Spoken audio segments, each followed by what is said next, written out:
Good morning, honorable members, and good morning to the Secretary General of the SELEC PF.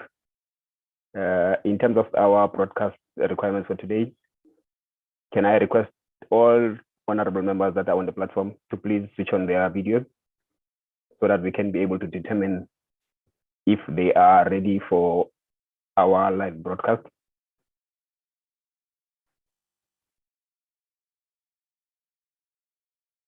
Can I request honorable members on the platform to please switch on their cameras? Thank you very much. I can see cameras are coming on.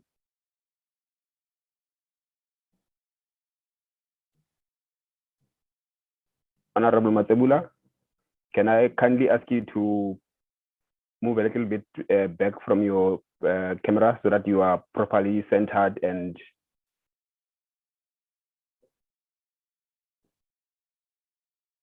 thank you very much. That looks a little bit better. Good morning, Honorable Bergman. Sorry. I keep using the Afrikaans version when I speak to you. Sorry about that. Thank you very much. Thank you for the picture there. Bomdia Chair, thank you very much. I can see that you're properly framed there. Are there any other honorable members that are on the platform? Could you kindly please switch on your cameras so that we can see if you are properly framed?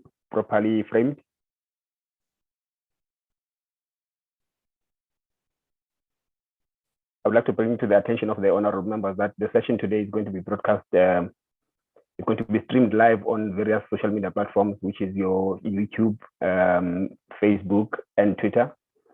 We are also going to record the session for later broadcast on Parliament TV, which is DSTV channel 408. It's going to be done later on today. So, honorable members, could you kindly ensure that there is going to be no interference in terms of your pictures that you are bringing to us? I can see that there's Honorable Mafa from Lesotho that is on the platform. Make it look the camera how more. It's not showing you properly. Good morning, Honorable Abros from Seychelles. Could you kindly move a little bit further from your camera so that we are properly framed? We need to see your entire face with your shoulders in the picture.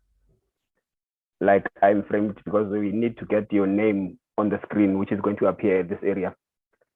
Now, if the camera is showing you your face up until here, it means the name is going to come across your face, which is not good for television broadcast. So we request honorable members to please kindly bear that in mind. You need to have a little bit of space just above your head, and then there's space also on the sides, and then there should be space also on the side. Because when we do the broadcast, we have the station name that's going to come on this portion, and then also something that is going to come on the other side of the in terms of the tagging of the pictures. So we request honorable members to please bear that in mind and ensure that there's enough space on this part of you for your name to appear there when you take to the screen. Your name is going to be there. So if you are slouched like this, it means that your name is going to be on your face like that, which is not good to see. Honorable Labros from Seychelles, can I kindly request you to move a little bit further from your camera, please, so that we can see the rest of your face plus a little bit of your shoulders. Honorable Richard, I'm not sure if I'm pronouncing the surname correctly. Labrose.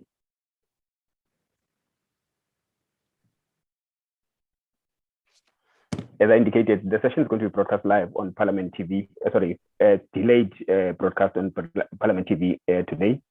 And but we are live streaming on the various social media platforms. So we request honorable members to bear that in mind and as you proceed in the session today. Thank you very much, Mr. Kurasha. That's it from my side.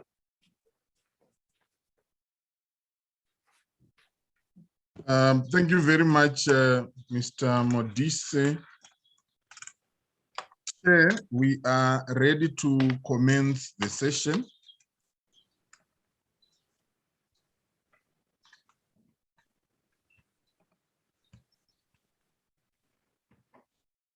And as we do that, allow me to... Muito bom dia,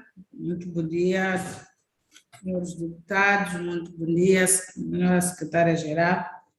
Vamos proceder com a abertura dos nossos trabalhos do dia de hoje, convidando neste momento o senhor secretário-geral, o senhor secretário Curacha, para apresentar credenciais de delegados e justificações. Senhor secretário, por favor. Thank you very much, Chairperson, and good morning, Madam SG. The credentials are as follows. We have an apology received from Honorable Diakite, Josefina Diakite from Angola. We have present in the meeting Honorable Lipetswe Lisedi from Botswana. We have an apology from DRC. We have present Honorable Ndasala Mafa from Lesotho. We also have present in the meeting Honorable Siliva Didiot Christophe from Madagascar.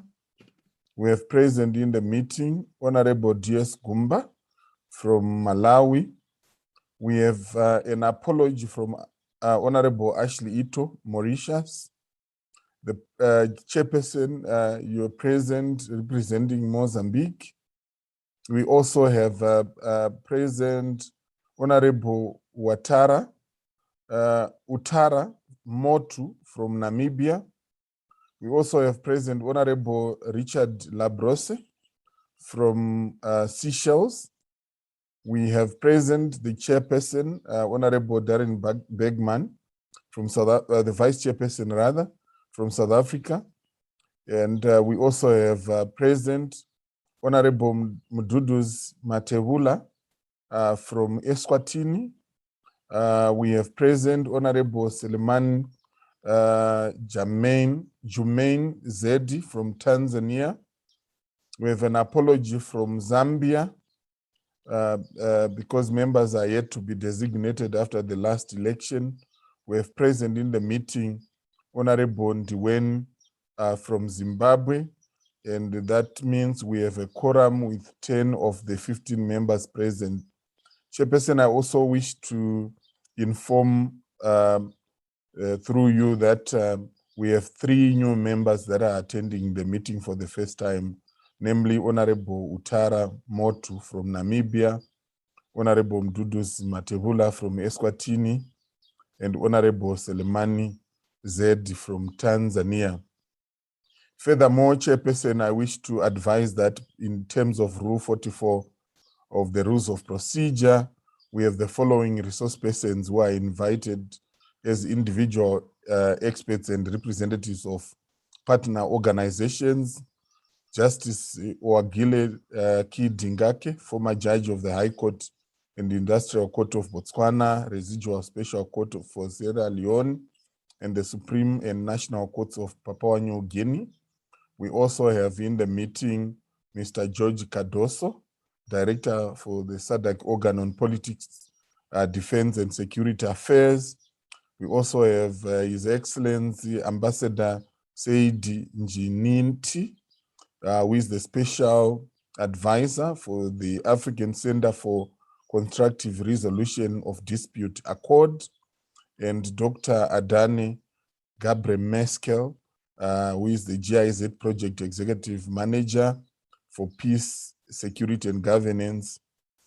In addition, pursuant to the same rule, Chair, we also have representatives of the following partner organizations present in the meeting: the UNDP regional centers in Ethiopia, Kenya, and the headquarters in New York. We also have UN Women, European Parliament, Southern African Resource Watch, Action Aid, Kenyatta University in Kenya. We also have representatives of various civil society organizations and media organizations. I submit, Chair.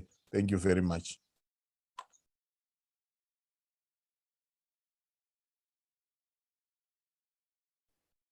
Muito obrigada. Mas antes, vejo aqui a mão do vice-presidente a pedir palavra. Por favor. Thank you very much. Thank you very much, Madam President, and nice to be in your presence again. Just a bit of housekeeping. I'd just like to request if the honourable members can just put the country that they represent at the front of their name on as a participant, just so that it's easy for your identification, and just to welcome everyone to today's from my side as well. Thank you very much.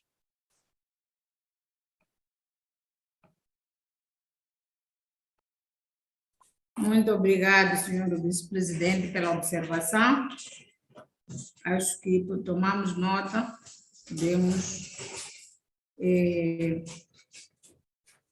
Quero, em nome da comissão e o meu nome pessoal, saudar aos nossos colegas que nesta sessão, pela primeira vez, vão se juntar a nós, desejando a eles boas-vindas e que venham para dar mais contributo a esta comissão. Bem-vindo, caros colegas, e sintam-se em casa. Também quero saudar aos nossos palestrantes, aos nossos convidados a esta sessão, para que sejam bem-vindos, possamos todos termos um trabalho muito frutuoso. Muito obrigada. Seguindo, quero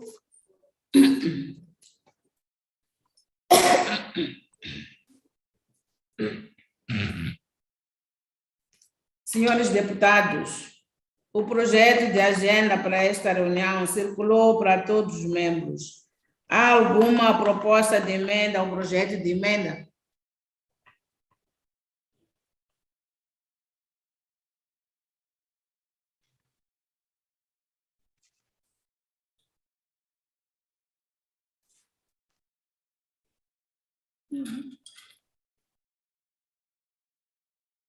O silêncio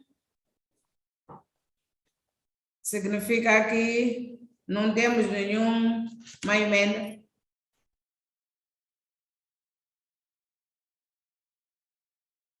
Não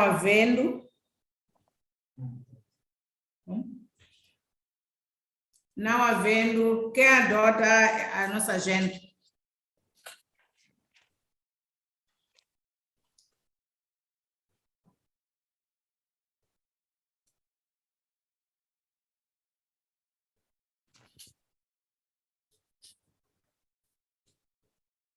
Sim. Senhor vice-presidente, deputado, por favor. Thank you, Madam President. I raise my hand to adopt the agenda.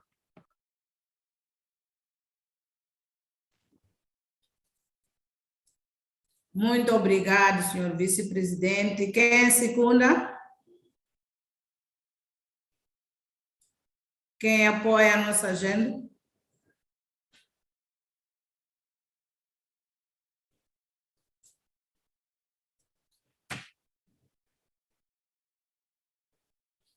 Caros colegas, quem apoia a adoção da agenda?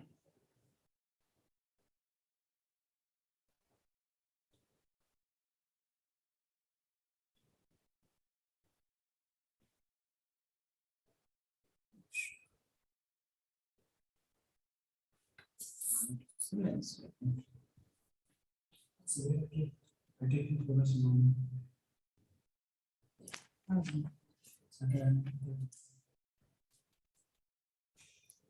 Caros colegas, não temos alguém para apoiar a adoção da agenda?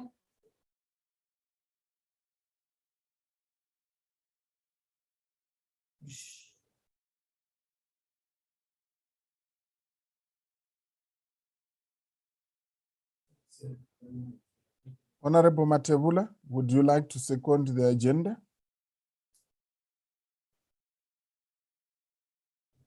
I You are mute. second. I second.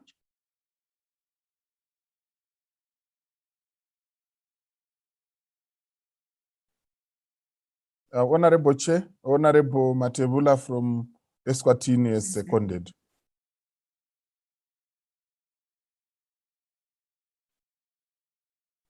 Muito obrigado. A nossa agenda do dia de hoje está aprovada.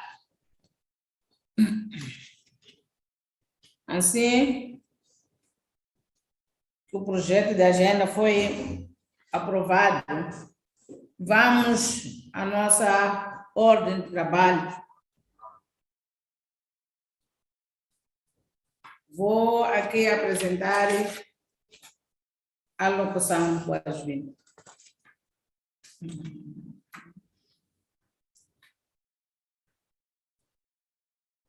Prezados membros da Comissão Permanente de Democratização, Governação e Direitos Humanos, Excelentíssima Senhora Boemo Sidoma, Secretária-Geral do Fórum Parlamentar da SADC, Secretário da Comissão, Senhor Sheunene Coracha e outros funcionários do Secretariado do Fórum Parlamentar da SADC e dos Parlamentos Nacionais, nossos distintos palestrantes, meritíssimo juiz Joangla Dingag, antigo juiz do Tribunal da Relação e do Tribunal Industrial de Botswana, do Tribunal Especial Residual para Serra Leoa e dos Trabalhos Supremos Nacional da Papua Nova Guiné.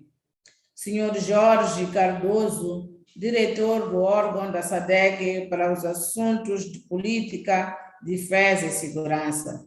Sua Excelência o Embaixador Said Niti, conselheiro especial e do Centro Africano para a Resolução Construtiva de Litígios e representante das organizações de parceria, representantes dos órgãos da comunicação social, minhas senhoras e meus senhores.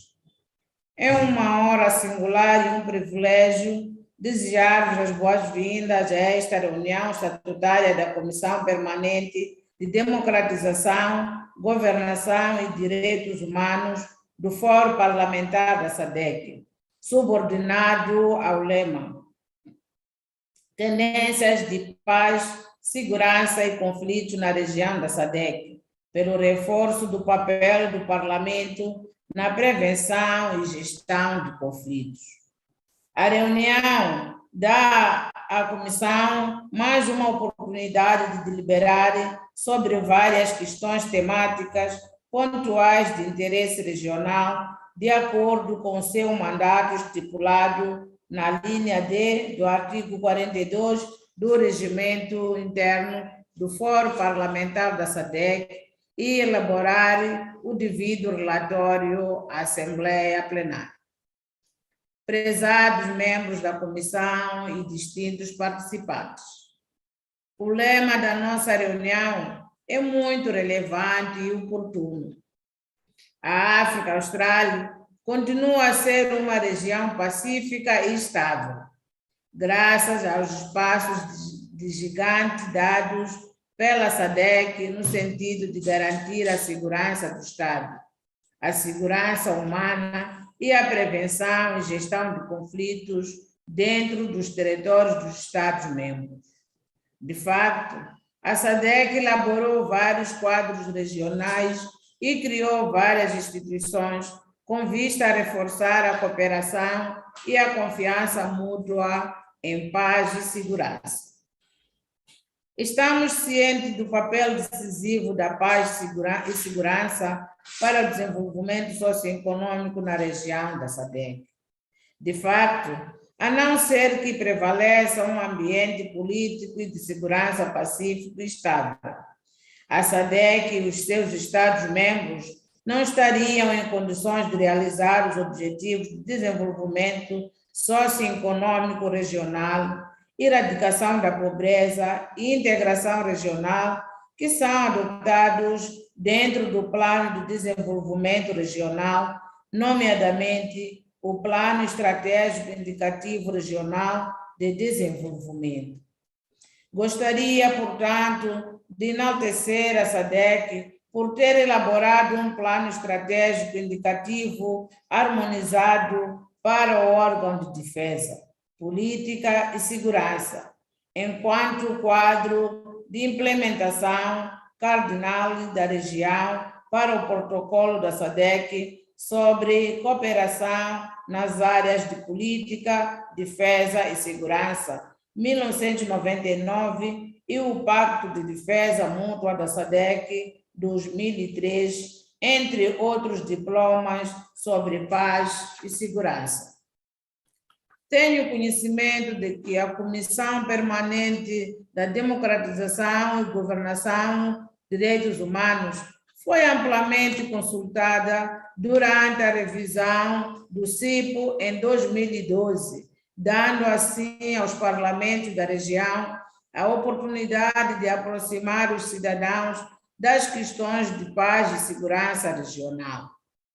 Gostaria de reiterar o compromisso assumido naquela altura pela Comissão Parlamentar, no sentido de estar disponível para colaborar com outras instituições da SADC, tais como o Comitê Interestatal de Política e Diplomacia, o Conselho Consultivo Eleitoral da SADC, a Brigada de Intervenção da SADC, o Grupo de Referência da Mediação, o painel dos anciãos e outros intervenientes para garantir uma região pacífica, politicamente estável. Prezados membros da comissão e distintos participantes, apesar dos êxitos alcançados no domínio da paz e segurança, a região da SADC ainda enfrenta vários desafios conexos, incluindo conflitos armados isolados, insurreição armada, desigualdade acentuada, déficit de democracia e governação, crises políticas, crescente desemprego, sobretudo no seio dos jovens, violência eleitoral, violência ligada à xenofobia e estagnação do desenvolvimento socioeconômico, entre outros problemas. A pandemia de Covid-19 tem também acentuado os desafios ligados à paz e à segurança na região. Por exemplo, as crescentes tensões que temos recentemente presenciado, algumas das quais se têm transformado em distúrbios sociais e conflitos violentos. Lidar com esses desafios requer os nossos esforços coletivos e resolutos. Precisamos de garantir a implementação de estruturas eficazes de detecção, prevenção e gestão de conflitos, por forma a assegurar alerta precoce e resposta antepadas nos nossos países e comunidades. Prezados membros da comissão e distintos participantes, gostaria de reiterar que os parlamentos legítimos e operacionais estão em posição única de servir de mecanismo de prevenção e gestão de conflitos ao longo prazo, por causa de vários fatores, entre os quais a alteração da natureza dos conflitos nas últimas décadas, tendo deixado de haver os tradicionais conflitos interestatais para dar lugar a conflitos interestatais não tradicionais. E B, a importância cada vez acentuada do papel dos parlamentos nos assuntos internacionais e processo de integração regional. Através das funções de legislação, fiscalização e representação, os parlamentos são, de facto, caracteristicamente dotados de via e meios de desempenhar um papel decisivo na prevenção e gestão de conflitos. O Parlamento serve de fórum nacional onde são debatidas as várias questões que afetam a sociedade. Além disso, o contato constante entre os parlamentos e os cidadãos que representam dá ao parlamento a oportunidade de detectar sinais precoces de conflito e poder facilmente, oportunamente, respostas apropriadas. Gostaria de pedir encarecidamente aos parlamentos nacionais para assegurar que os quadros normativos dos seus respectivos países sejam fortalecidos para que possam facilitar a criação de instituições públicas independentes que promovam a democracia e a boa governação, de acordo com o ODS 16 sobre paz, justiça e instituições fortes. Gostaria também de apelar ao Fórum Parlamentar da SADC para continuar a priorizar a capacitação dos parlamentares para serem capazes de rapidamente ratificar e monitorar efetivamente a implementação de instrumentos regionais e internacionais relevantes que promovam a prevenção e resolução de conflitos. Este papel está em sintonia com o objetivo 3 do Plano Estratégico do Fórum Parlamentar da SADC 2019-2023, que intima o Fórum Parlamentar da SADC a facilitar o desenvolvimento de capacidades e outros programas de apoio aos deputados e funcionários parlamentares para aumentarem as competências profissionais, os conhecimentos e outras habilidades, por forma a fazerem face aos desafios emergentes. Uma vez que os conflitos nas comunidades são, na sua maioria, despoletados pelas desigualdades, pela injustiça, a pobreza e a corrupção, os parlamentos devem aspirar a promover a justiça socioeconômica, assegurando a transparência e a responsabilidade na gestão dos recursos, em particular a indústria extrativa e a distribuição equitativa dos mesmos. Prezados membros da comissão e distintos participantes, a presente sessão é de facto estratégica, uma vez que nos vai potenciar enquanto parlamentares, no sentido de podermos aproveitar as nossas funções de liderança dentro do parlamento e nas comunidades para atacar as causas mais profundas dos conflitos como forma de prevenir e gerir os conflitos. Não tenho dúvida de que a sessão aumenta a nossa capacidade coletiva enquanto comissão de mostrarmos resultados no mandato que nos foi confiado pelo Fórum Parlamentar da SADC. Através da sessão, poderemos atingir os seguintes objetivos: apresentar aos membros da comissão dados atualizados sobre a situação da região da SADC relativamente às tendências de paz, segurança e conflitos. 2. Elevar o nível do conhecimento dos deputados sobre o papel do parlamento na prevenção e gestão de conflitos.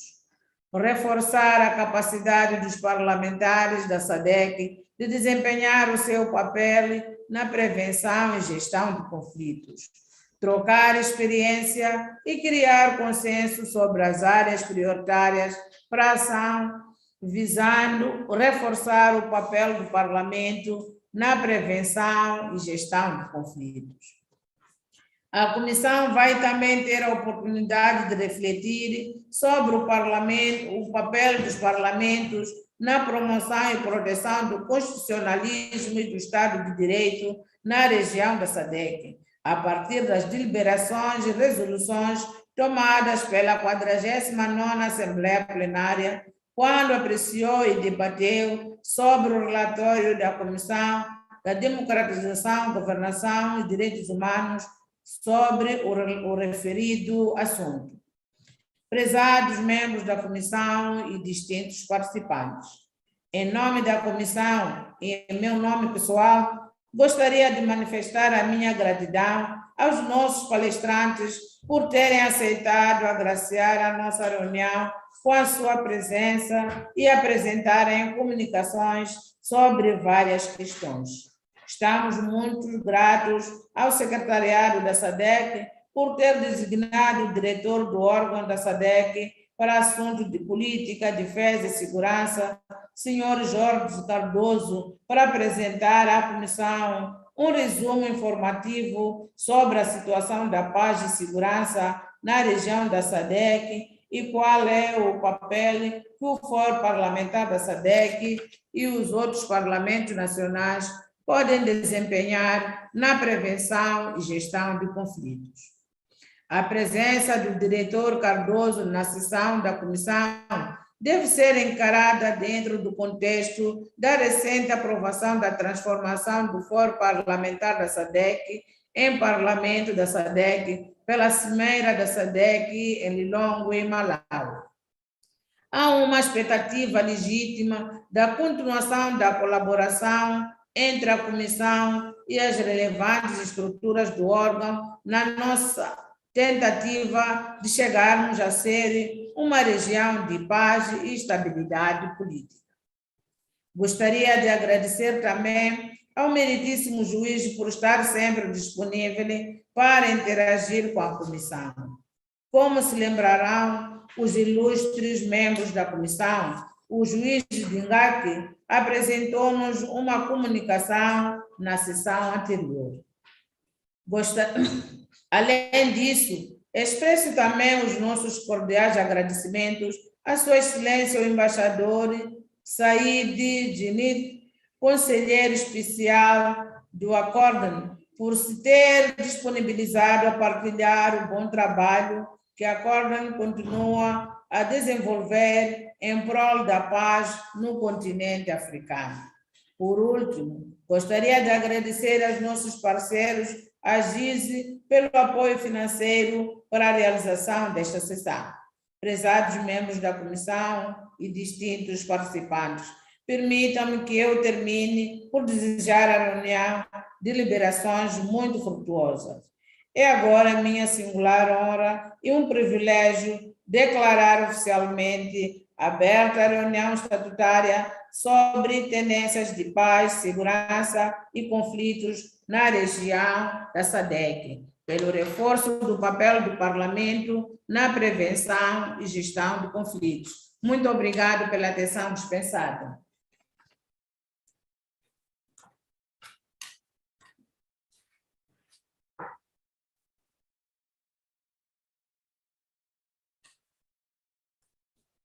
Caros colegas,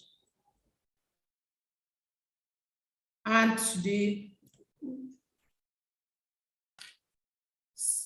Estou a ver agora a mão do senhor secretário, por favor.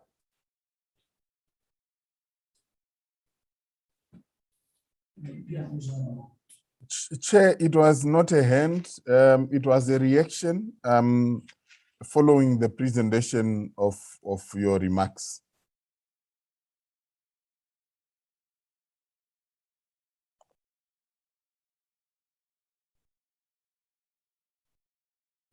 Não Chair, consegui entender. you may proceed, Chair.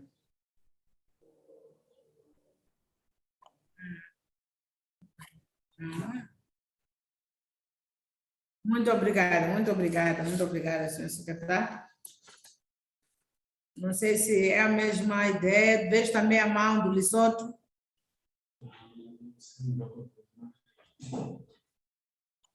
Lesotho pediu palavra?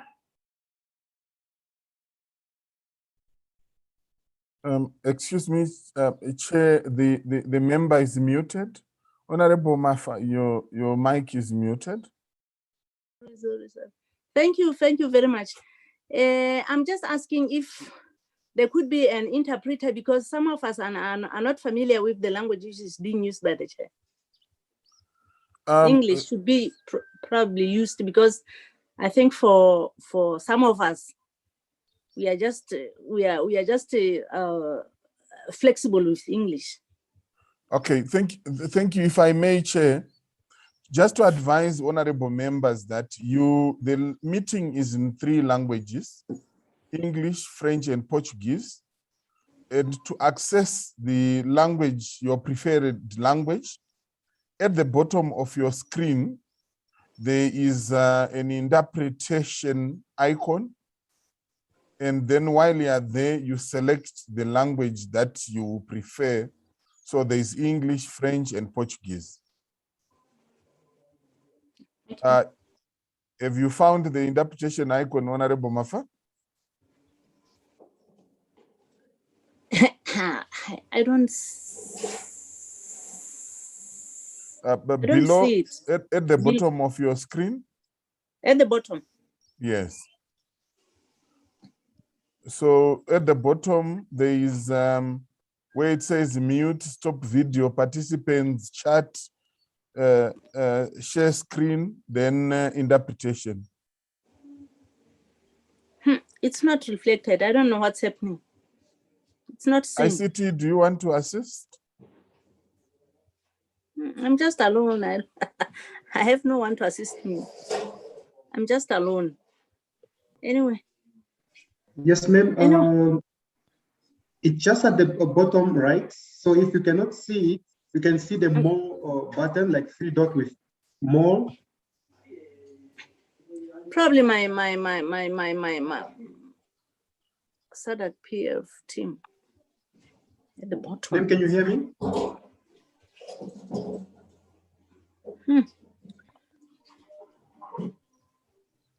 Okay, let me just interpreter. Ricky Twisem, if you take your cursor, there's a computer.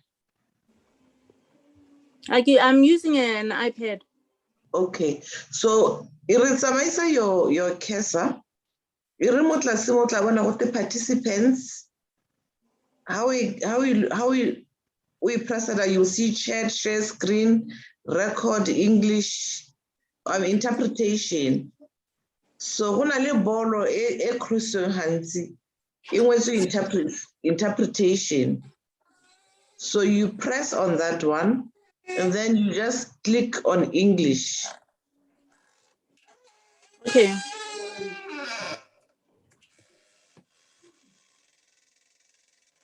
Or more I can click on more. When I hear more. Yes. Yes, I can see. Yes. And then how click on more? You should see interpretation. Interpretation. Yes. And then more interpretation, you click a language or like English.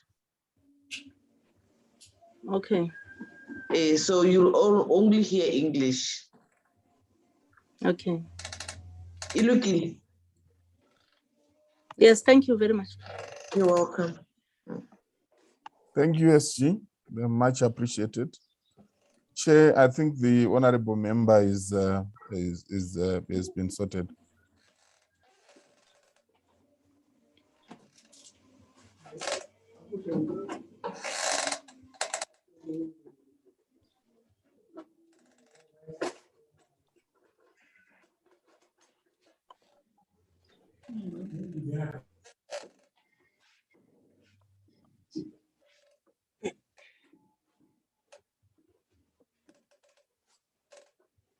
Chair, we may proceed.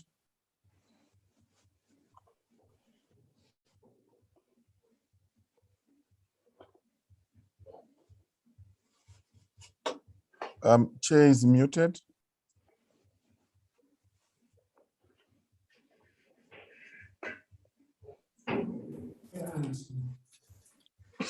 Muito obrigado, mas antes de iniciarmos o debate dos assuntos do dia, gostaria de convidar o senhor embaixador e o senhor Adam para se apresentarem. Estarão por aqui.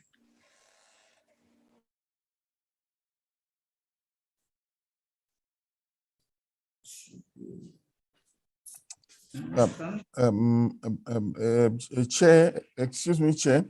It's we proceed with the consideration of the minutes. The Muito flow bem, will muito come bem. a bit later. Muito bem. Agora, vamos apresentar a nossa ata da sessão anterior.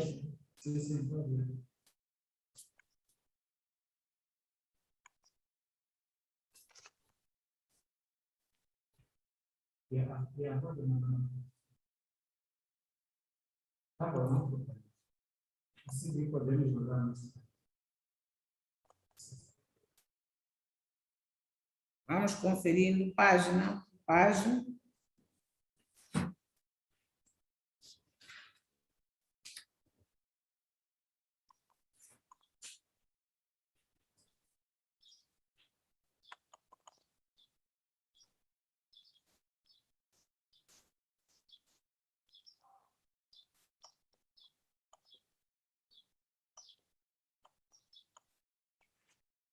Vejo Tanzânia aí.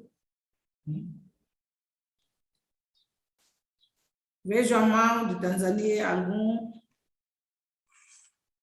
Caro senhor deputado Seleman.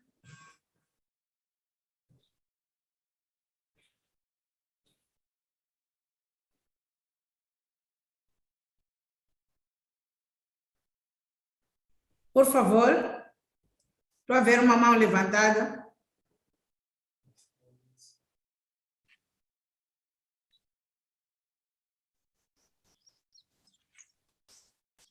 Alguma interpelação? Ou por favor.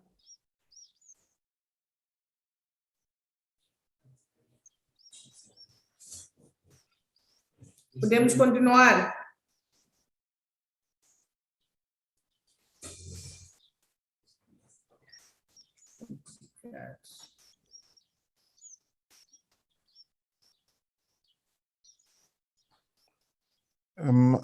Honorable Chair, Tanzania's hand is still up. I'm not sure if the honorable member is ready to take the floor.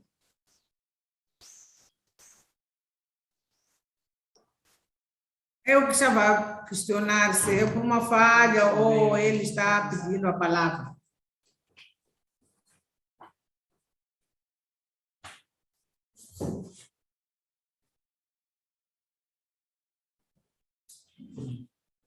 There is no response, which possibly may suggest that the member is not yet ready, and maybe we can proceed.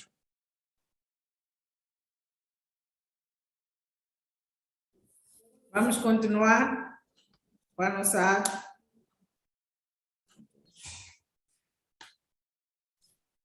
Pedimos para se projetar.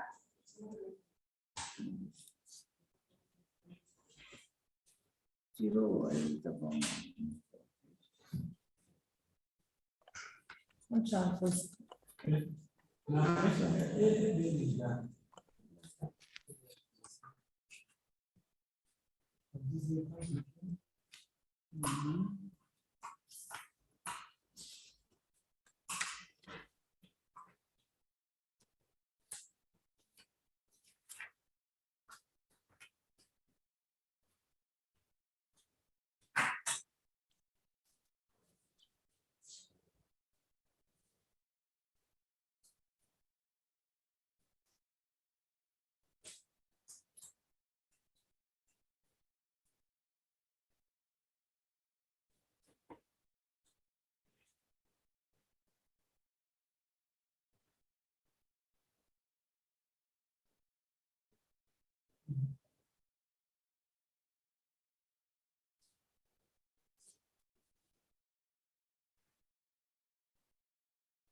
Sim.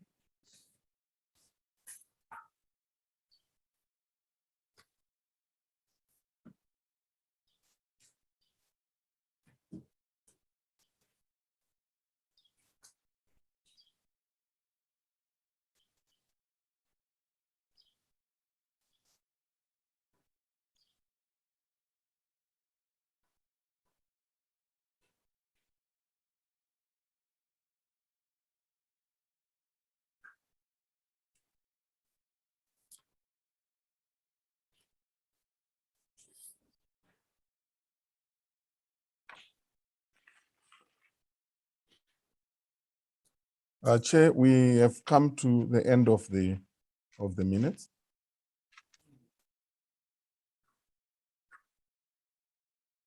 Tendo terminado a apresentação da nossa ata, vamos poder dar as nossas contribuições.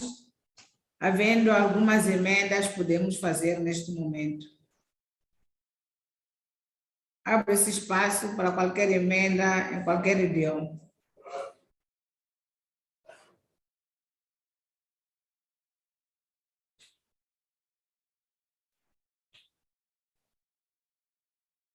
Caros colegas, alguma emenda da nossa ata?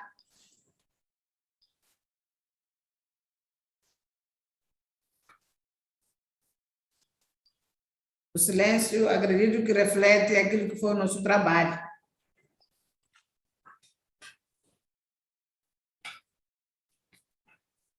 Não havendo emenda, quem propõe a adoção da nossa ata?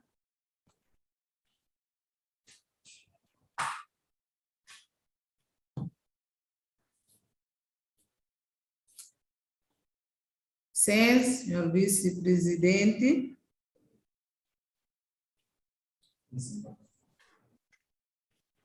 Thank you, Madam President. I'd like to then propose for the adoption of the minutes. Muito obrigado, já foi proposto. Quem apoia, veja a mão do Zimbábue.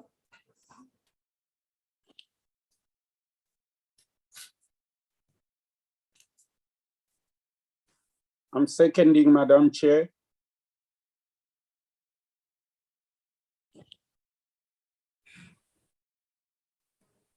Muito obrigado. A nossa ata da reunião passada foi aprovada. Muito obrigada.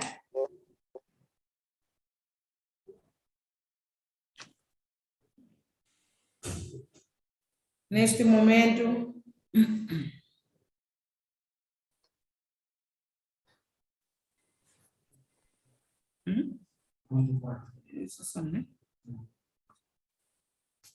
senhores deputados, recordando a apresentação que fiz do relatório da Comissão da Democratização, Governação e Direitos Humanos sobre o lema a função do Parlamento na proteção do constitucionalismo e do Estado de Direito na África Austral, perspectivas e dificuldades perante a sessão da 49ª Assembleia Plenária, realizada de 25 a 27 de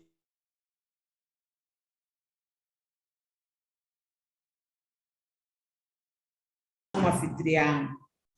Durante as deliberações subsequentes, esse relatório deu origem a intensos debates por parte dos membros, em particular a proposta do Fórum Parlamentar da SADC, prevendo o desenvolvimento de uma lei modelo da SADC sobre a função de parlamentos na promoção e proteção do constitucionalismo, do direito e do Estado de Direito na região.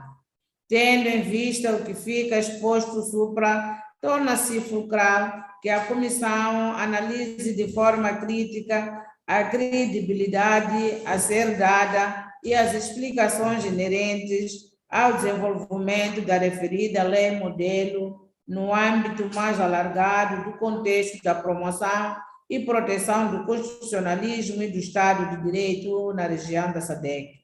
visto a prevalência de grande adversidade em sistemas jurídicos e governamentais a nível nacional e nos Estados-membros. Para se assistir à Comissão a satisfazer as premissas desta questão, o Secretariado decidiu-se pela facilitação do desenvolvimento de um documento de referência prevendo o seguinte: proporcionarem-se propostas aos pontos de vista inicialmente avançados da parte de membros do Fórum Parlamentar da SADC, compartilhados através de uma carta datada de 8 de julho de 2021. Haver um esclarecimento sobre o desenvolvimento de uma lei modelo, saber se a lei modelo acaba ou não por interferir na soberania ou em processos internos de Estados-membros. Dar-se uma explicação sobre as formas através das quais os parlamentos nacionais possam promover e proteger o constitucionalismo e o Estado de Direito. Apurarem-se os prós e os contras do desenvolvimento de uma lei modelo da SADC sobre a promoção e a proteção do constitucionalismo e do Estado de Direito. E apurarem-se também as implicações do desenvolvimento de uma lei modelo para a soberania nacional dos Estados-membros. Este documento de referência foi compilado pelo meritíssimo senhor doutor juiz Dingaki, pessoa de recurso na sessão. Os senhores deputados recordarão certamente que o senhor doutor juiz Dingaki foi uma de duas pessoas de recurso a terem feito uma apresentação sobre a função de parlamentos na promoção e proteção do constitucionalismo e do Estado de Direito na região SADC durante a nossa reunião de abril do ano corrente. Cabe-me pessoalmente a honra e o prazer de convidar o senhor doutor juiz Dingaki a fazer neste momento a sua apresentação.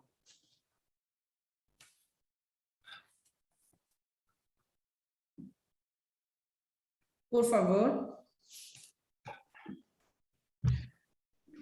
Thank you very much, Madam Chairperson, for your very kind and glowing remarks regarding my person. I appreciate your kind sentiments.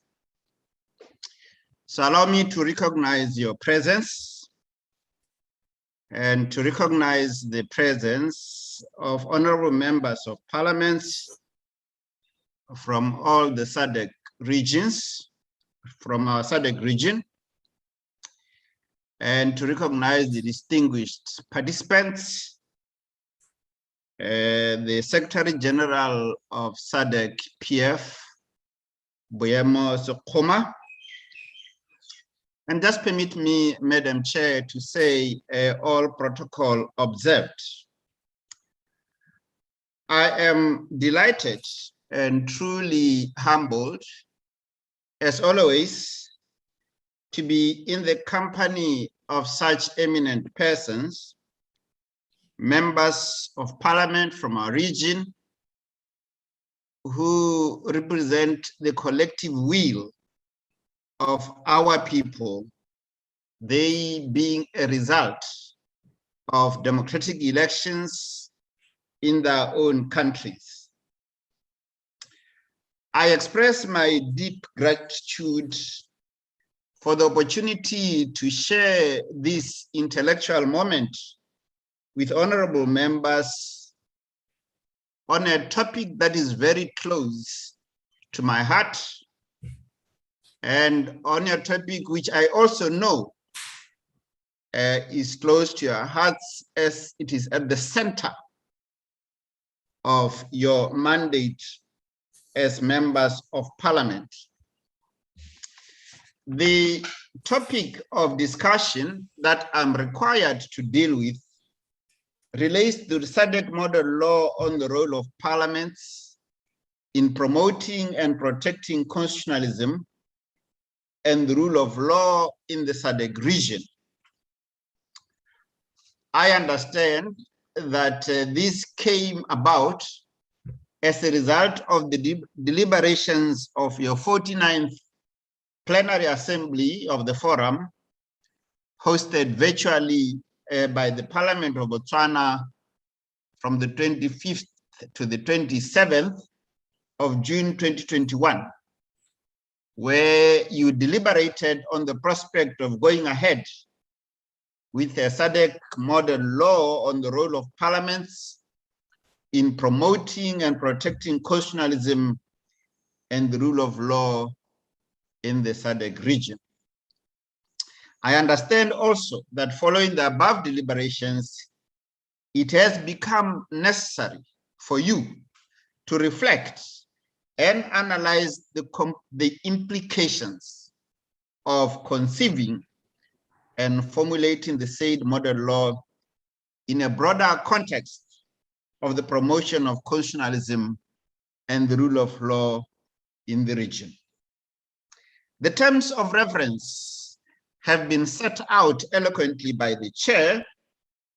It requires this paper, which I'm presenting to you, to deal with the issues that are implicated by that anticipated project, in particular around issues of sovereignty, clarify whether development of model law will interfere with sovereignty or internal processes of member states of SADC PF, and to give explanations of the ways in which national parliaments can have a role in executing or protecting the rule of law and defending the Constitution.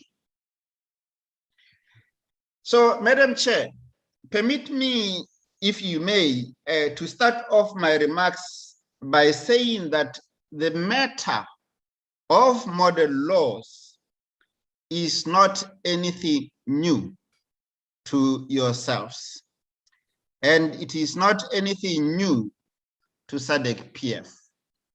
So this is an important basic premise of departure. You have pioneered this field of model laws with distinction and excellence over the years. You are therefore easily, organizationally, the leading authority on pioneering model laws, on the importance of model laws, as in the last decade or so, even more than that, you are on record of having churned out a number of model laws. I will mention only a few, starting off with the model law on HIV/AIDS, the model law on ending child marriages, the model law on elections, and currently you are consulting, or the Secretariat is consulting, on the model law on GBV. So you are an authority on this field. It is an authority which you have traversed, as I say, with distinction in the past. I say this to underscore one important point, honorable members. The issues of which you require me to speak to, the issues of which constitute the terms of reference, the issues of sovereignty, and the issues of your own internal processes are not new. These are the issues that were necessarily and inherently implicated in the previous SADC model laws that I have mentioned. The issue of sovereignty that lies at the heart of this discourse that essentially speaks to the authority of the state to run its affairs has always been there with respect to other model laws. The issue of sovereignty in the contemporary era of which we live in, and in the context of the developments, legal and political, including your coming together under a collective body, necessarily implies some compromise to the rigidity or the rigid application of sovereignty. And as I say, by sovereignty, I mean the authority of the state to govern itself. Every state in SADC country has the authority to govern itself.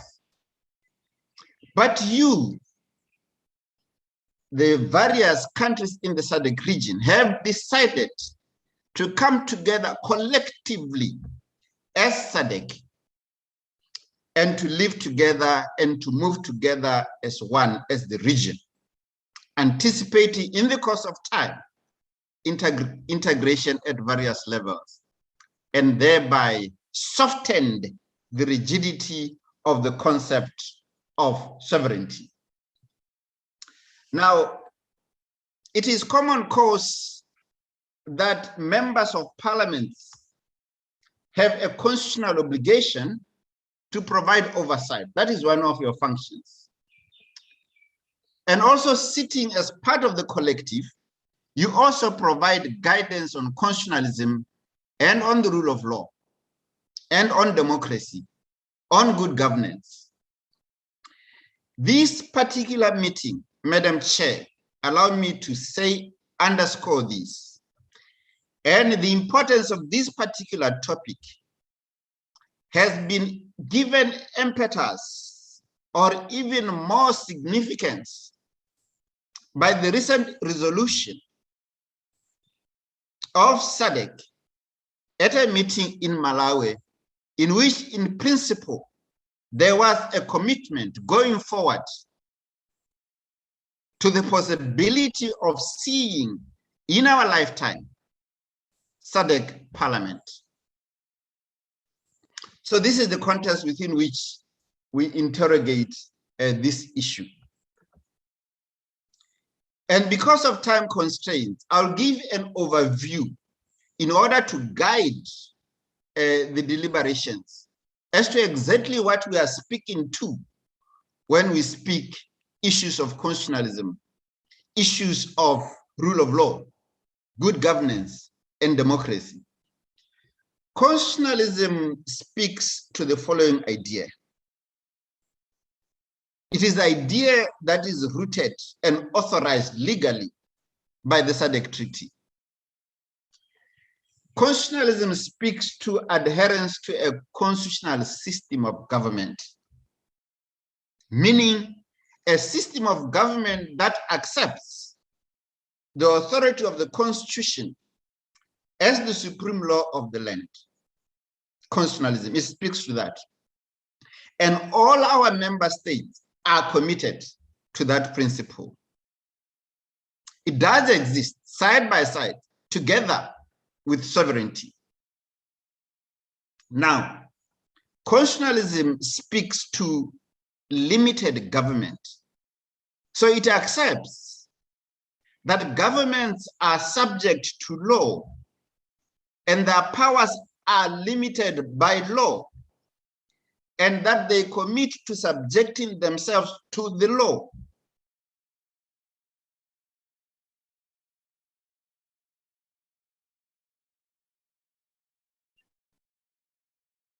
Consciousness, it also speaks to one fundamental concept or idea, that all exercise of public power, all exercise of public power must be justifiable. That is what we mean when we talk about constitutionalism. And as I have said, this is authorized by the SADC Treaty, from whence you derive your legitimacy.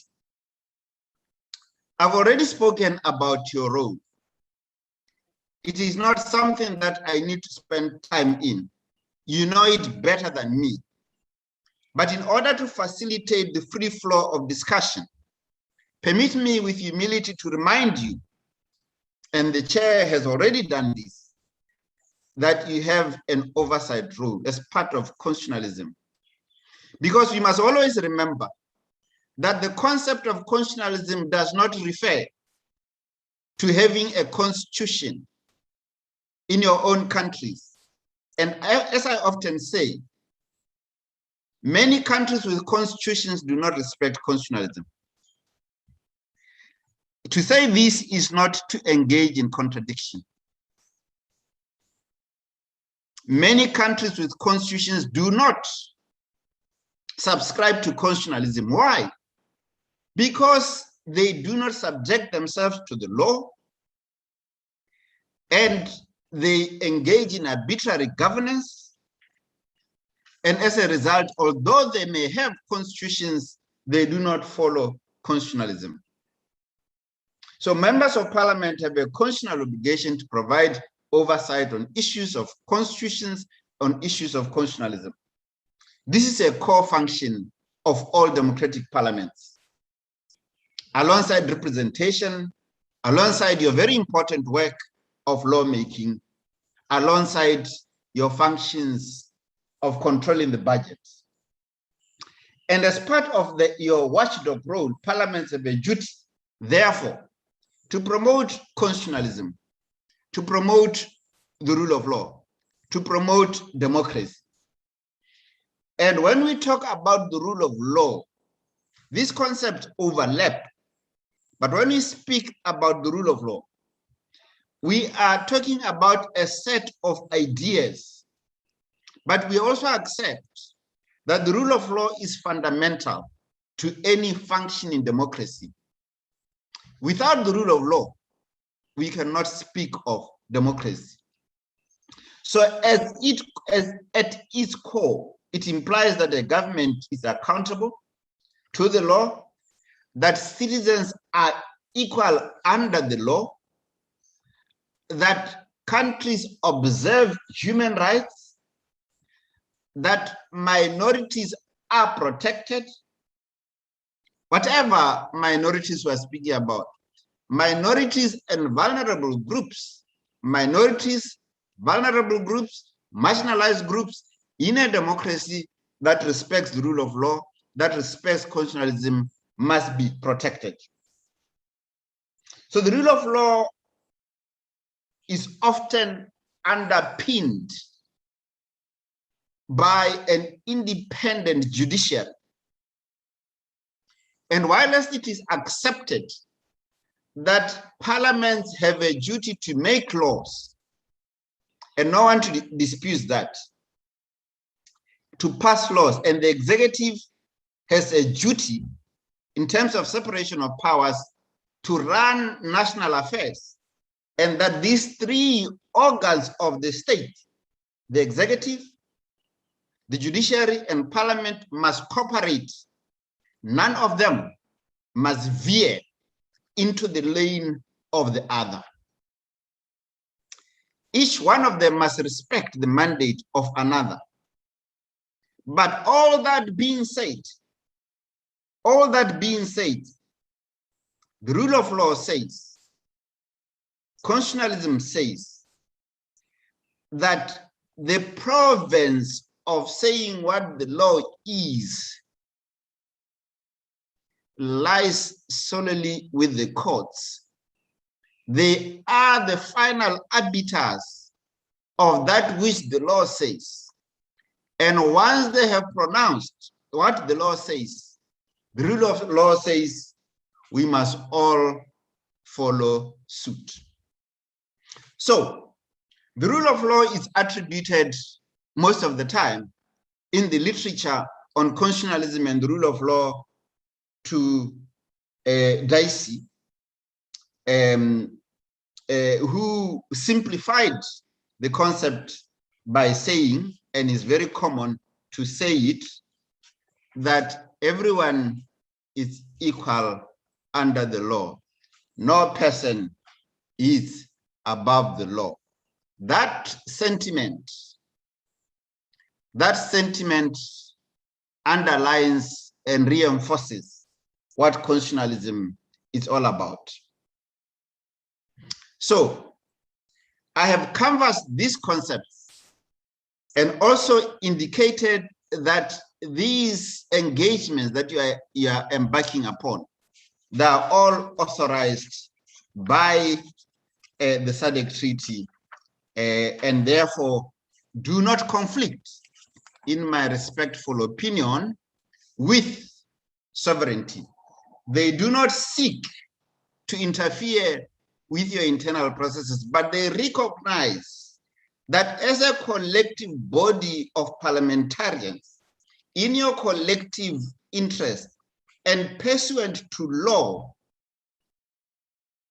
and pursuant to law here, I mean the SADC Treaty, pursuant to law, you have met to advance that which the treaty says you can do. And that insofar as it may impact on the rigidity of the concept of sovereignty, it does not. And I choose my words carefully. It does not nullify. It does not nullify the concept of sovereignty.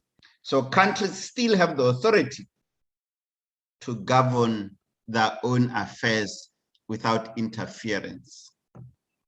If there be any compromise on that concept, it is because of the collective will of we, the people of SADC, having considered it necessary to do so. And when I say we, the people, I mean we, the people, through you, the elected representatives of the people in the region, having agreed that that is the way to go. So that is my answer with respect to those issues canvassed in the terms of reference. And I've sought to explain what all these concepts mean. And I've also explained the ways in which national parliaments can have a role in executing or protecting the rule of law. How can they do it? You can do that by setting an ideal normative framework about the independence of parliament, about the independence of the judiciary, about good governance, about constitutions that respect minorities, about obeying equality. You can set out a normative framework. You have done it before, and you have said this normative framework we shall call the SADC model law, and is not necessarily binding on its terms once adopted, but countries are at liberty to choose and pick which of its provisions are appealing to the circumstances, the history of each and every country. Because as the SADC Secretary General is often emphasized, this is soft law, not binding, but it sets the normative framework. You can choose. Individual parliaments in the region, they can choose to domesticate the entire model law on constitutionalism and the rule of law. They can also choose not to domesticate some aspects which they're uncomfortable with. We know that when it's easier to say, as I do now, that constitutionalism requires you to protect the rights of minorities and vulnerable groups. I know, and you also know, that when we sit down to unpack what that exactly means, we may differ. South Africa may say something different, Zimbabwe may see it differently, Botswana may see it differently. But the fact that there is an overarching normative framework only means that it serves as a guide, as a reference material to guide you. So yes, you can, if you wish, decide, as you have done before, that we will have a normative framework on constitutionalism and the rule of law.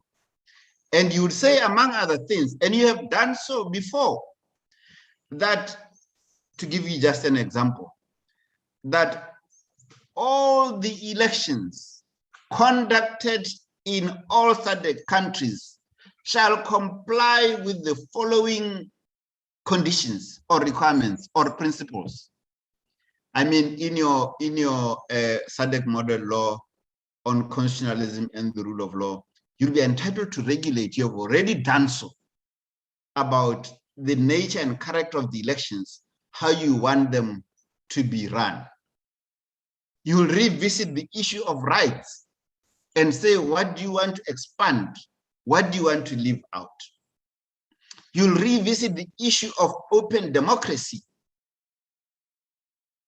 Some of you would then agree that it is part of good governance to legislate on freedom of information, to legislate on declaration of assets by members of parliament and the leadership of the country. Others may say we are not going that direction, which is fine. I'm only giving this as an example to say it will be within your rights to set the normative framework around these issues, and it will be entirely legitimate, as I keep on emphasizing that you have done so before. The AU has also done it with respect to elections, with respect to its charter, human rights and people's charter, that speaks to the nature and character of the human rights within the African framework. That is part of constitutionalism. It is there in place.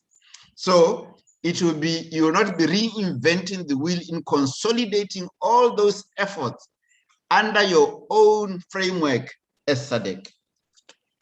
It will not be in conflict, as I say, or at least it will not be in conflict in a manner that is fundamentally objectionable. I'll therefore, having given that broad framework towards the conclusion, give a summary of the answers to the terms of reference questions in the following manner. Having regard to all that I have said, it is plain, by way of summary, that the development of the model law would not interfere with the sovereignty or internal processes of parliaments in a manner that is fundamentally objectionable, in my respectful and considered view. This is so because states exercise liberty to be or not to be influenced by modern laws. I need to emphasize this point. This is because states exercise liberty, they exercise freedom, they exercise choice as to whether to be or not to be influenced by modern laws. They can choose. It is for them to choose to be inspired or not to be inspired. It is part of sovereignty to make that choice.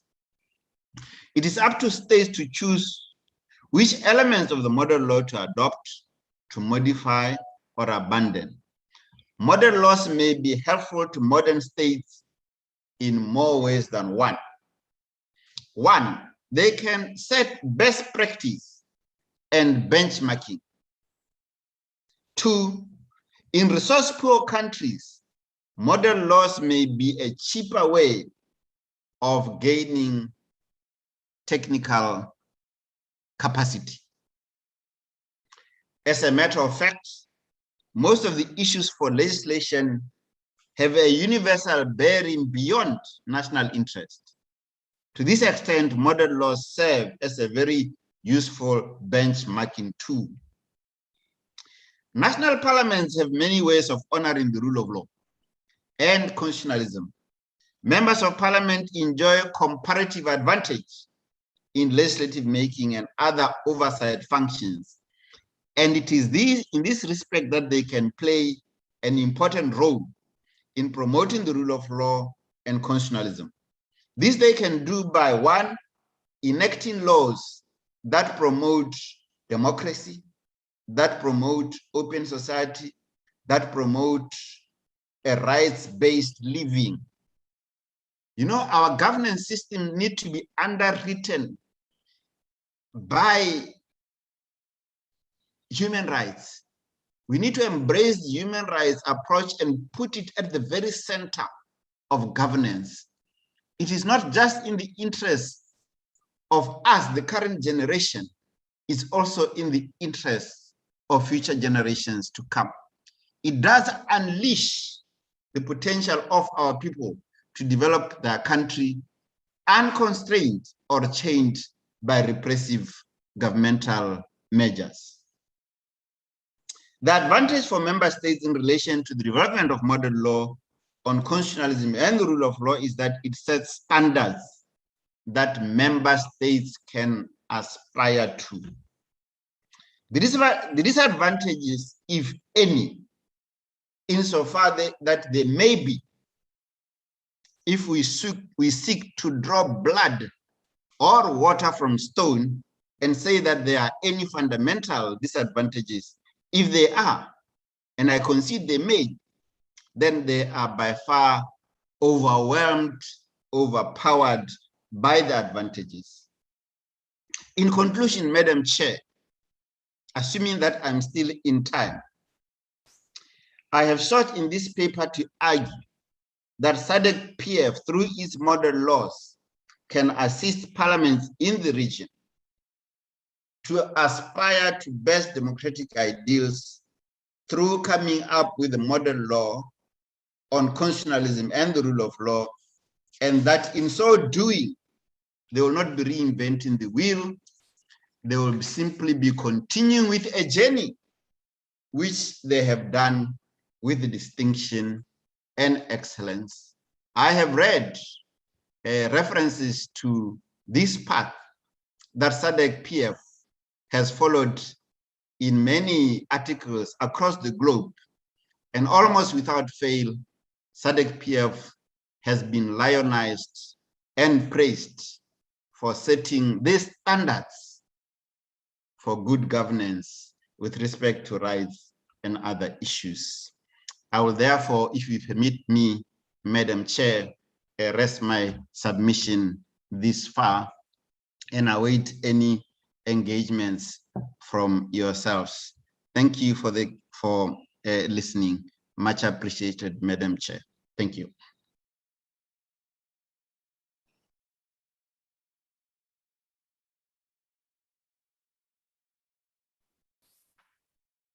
Muito obrigado, doutor Wangeli, pela apresentação. Os meus efusivos agradecimentos, doutor Juiz Dingagi, pela sua tão elaborada quanto informativa apresentação. Dou agora o lugar ao debate desta apresentação. Caros colegas, está aberta a sessão.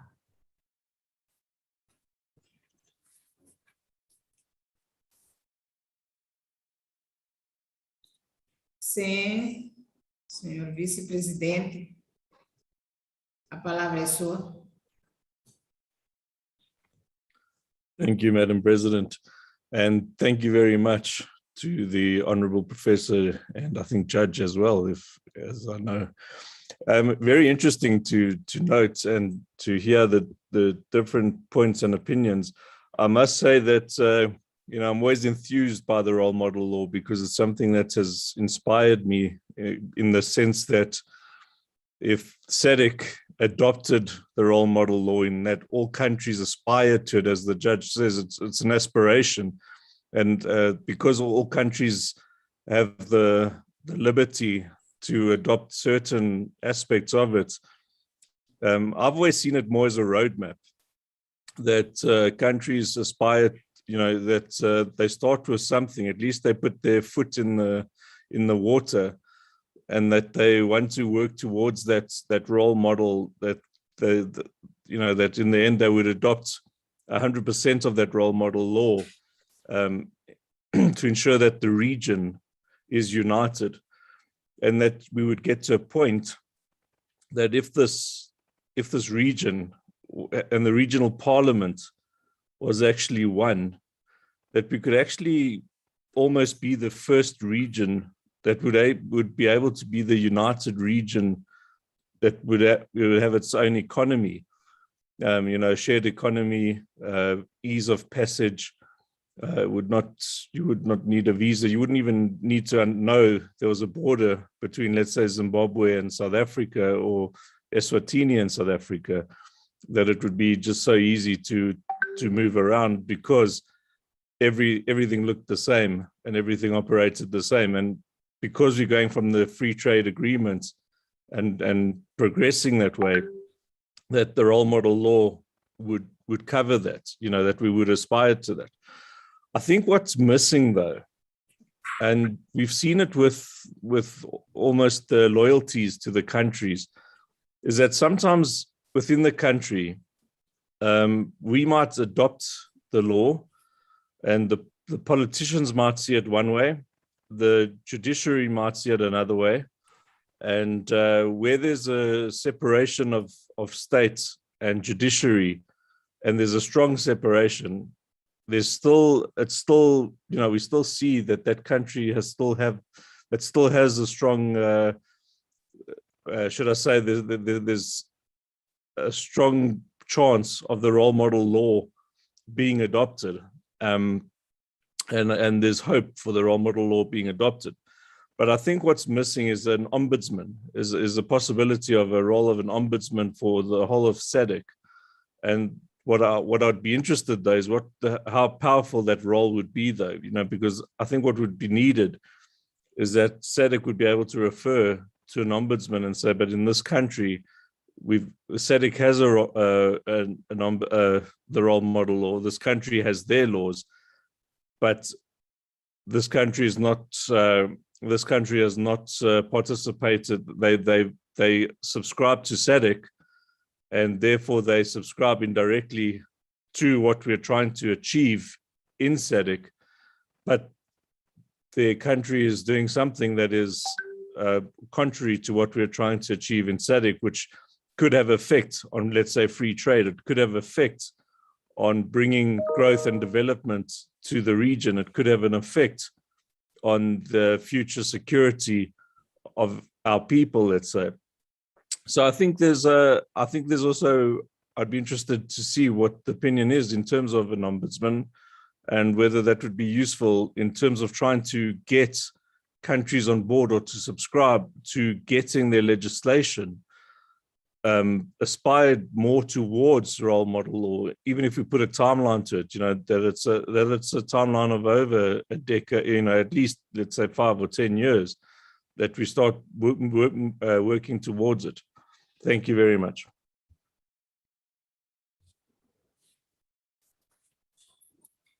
Muito obrigada, senhor vice-presidente, pela sua intervenção.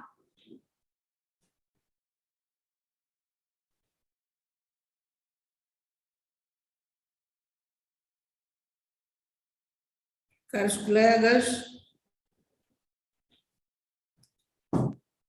a sessão está aberta.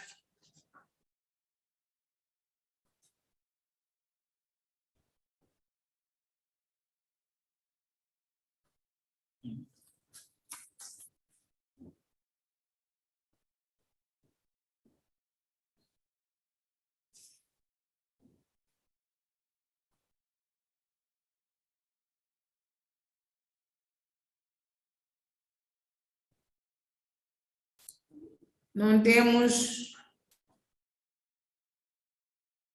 mais colega que quer falar?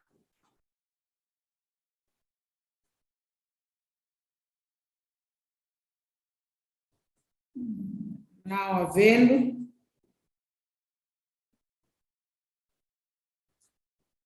quero agradecer ao Dr. Dingang pela brilhante apresentação, pelo reforço que sempre tem prestado à nossa comissão, a nos dar mais ferramentas para o prosseguimento do nosso trabalho. Dou assim por terminado os trabalhos da primeira sessão. Muito obrigada.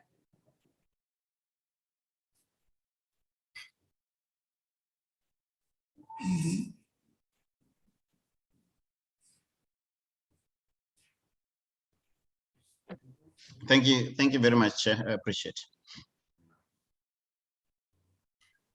Passamos agora. Muito obrigada. Passamos agora para a segunda sessão.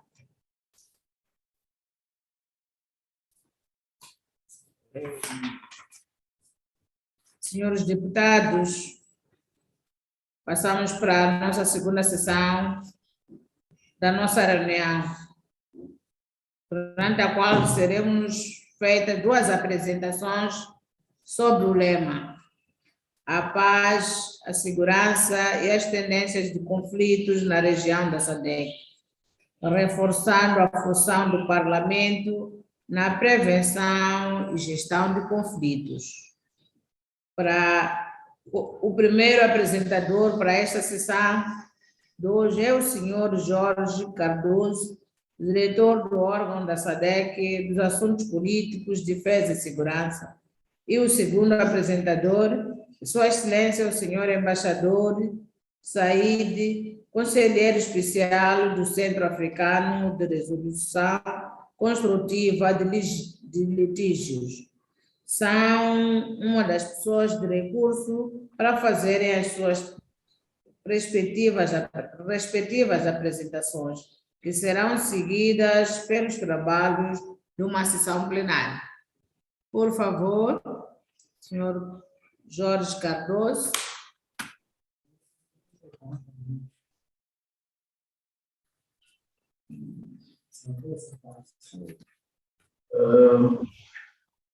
Muito obrigada, distinta deputada Jerônimo Agostinho, presidente do Comitê Permanente sobre Democratização, Governação e Direitos Humanos do Fórum Parlamentar da SADC. Começo por dizer que é uma grata honra para mim participar desta sessão de trabalhos e quero desde logo começar por felicitar o Fórum Parlamentar da SADC por ter inscrito na sua agenda a discussão de uma matéria que é de grande relevância para a nossa região, para a região austral, que tem a ver com aquilo que pode ser, ou que deve ser, o papel dos nossos parlamentos nacionais, mas mais sobretudo ao nível da região, papel esse que é incontornável, que é fundamental no que diz respeito à prevenção de conflitos, bem como a sua gestão. Senhora Presidente, a apresentação que eu vou passar a fazer, ela foi preparada em inglês e neste contexto eu solicito a sua indulgência para que eu possa apresentá-la, portanto, na língua inglesa.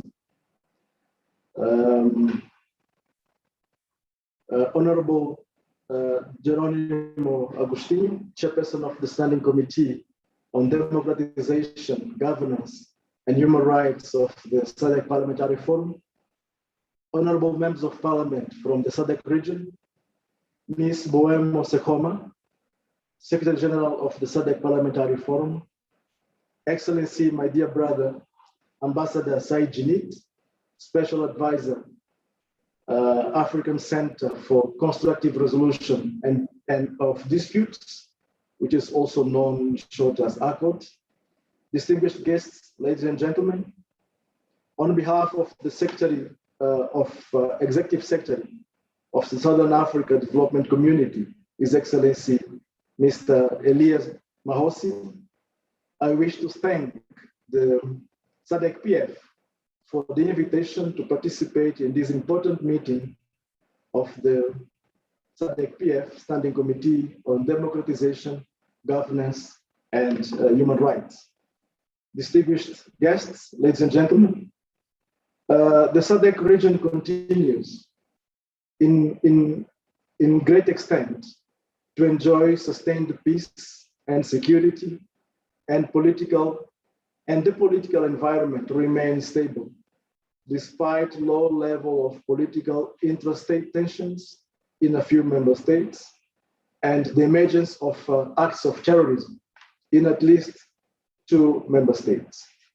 I hasten to add that in response to the emergence of terrorism in the Republic of Mozambique, SADC deployed its SADC standby force, operating as the SADC mission in Mozambique to quell the threat of terrorists in the northern province of Cabo Delgado.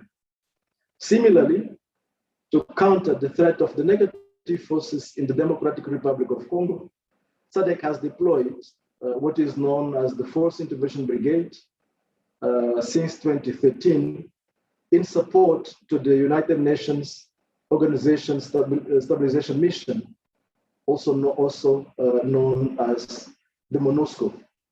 And the support from our region through the FIB is of great importance in terms of stabilizing the insecurity in the eastern region of the DRC. In the long term, SADC endeavors to increase its efforts to strengthen existing member states' mediation support capacities to effectively and peacefully resolve intrastate conflicts and provide capacity building for the conflict prevention and preventive diplomacy mechanisms, as well as bolster the national infrastructures for peace in general. All these efforts will guarantee SADC's preparedness for proactive responses to possible conflict situations, which the region requires for achieving durable and sustainable peace, and to fulfill its regional integration agenda, as espoused in the SADC 2050 vision and the regional indicative strategic development plan for the period of 2020-2030. As you may know, the notion of infrastructure for peace refers to institutions, processes, policies, as well as constructive relationships which contribute to peace building. Peace infrastructures do take different forms of organizational structures, mainly premised on the local culture, institutional traditions, and needs within a particular context. Most countries have local peace committees, national peace platforms, and government departments or ministries that support and develop strategies for peace building, conflict analysis, and early warning as response systems, or development of conflict management skills, including through insider mediators, as well as policies and initiatives promoting a shared culture of peace. It is our firm belief that these institutional setups and mechanisms, which do exist in all our member states in the form of national infrastructure for peace, are a credible and constructive partner for peace building and conflict prevention, mediation, and resolution. To this end, it is well documented that parliamentarians can serve not only as a platform for dialogue, unity, and reconciliation, but also play a vital role in conflict prevention and resolution. The SADC Parliamentary Forum is therefore one of the key strategic institutions constituting a regional infrastructure for peace. I wish to put an emphasis and perhaps just repeat, indicating that it is our firm belief that the SADC Parliamentary Forum is one of the key institutions constituting a regional infrastructure for peace. Distinguished ladies and gentlemen, since 2020, SADC has launched a mapping exercise of regional and national infrastructures for peace, seeking at least to achieve the following objectives. One, identify the nature of regional and national infrastructure for peace.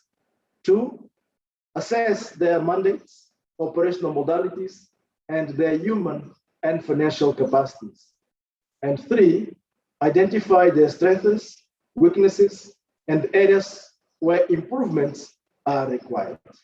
As we speak, as of today, the mapping exercise has been conducted in 8 member states, specifically in the Democratic Republic of Congo, the Kingdom of Lesotho, the Republics of Malawi, Mozambique, Namibia, South Africa, Zambia, and Zimbabwe. The mapping was an opportunity for the Secretariat to assess the human, technical, and financial capacities and challenges of the national infrastructure for peace in terms of peace building, conflict prevention, and resolution.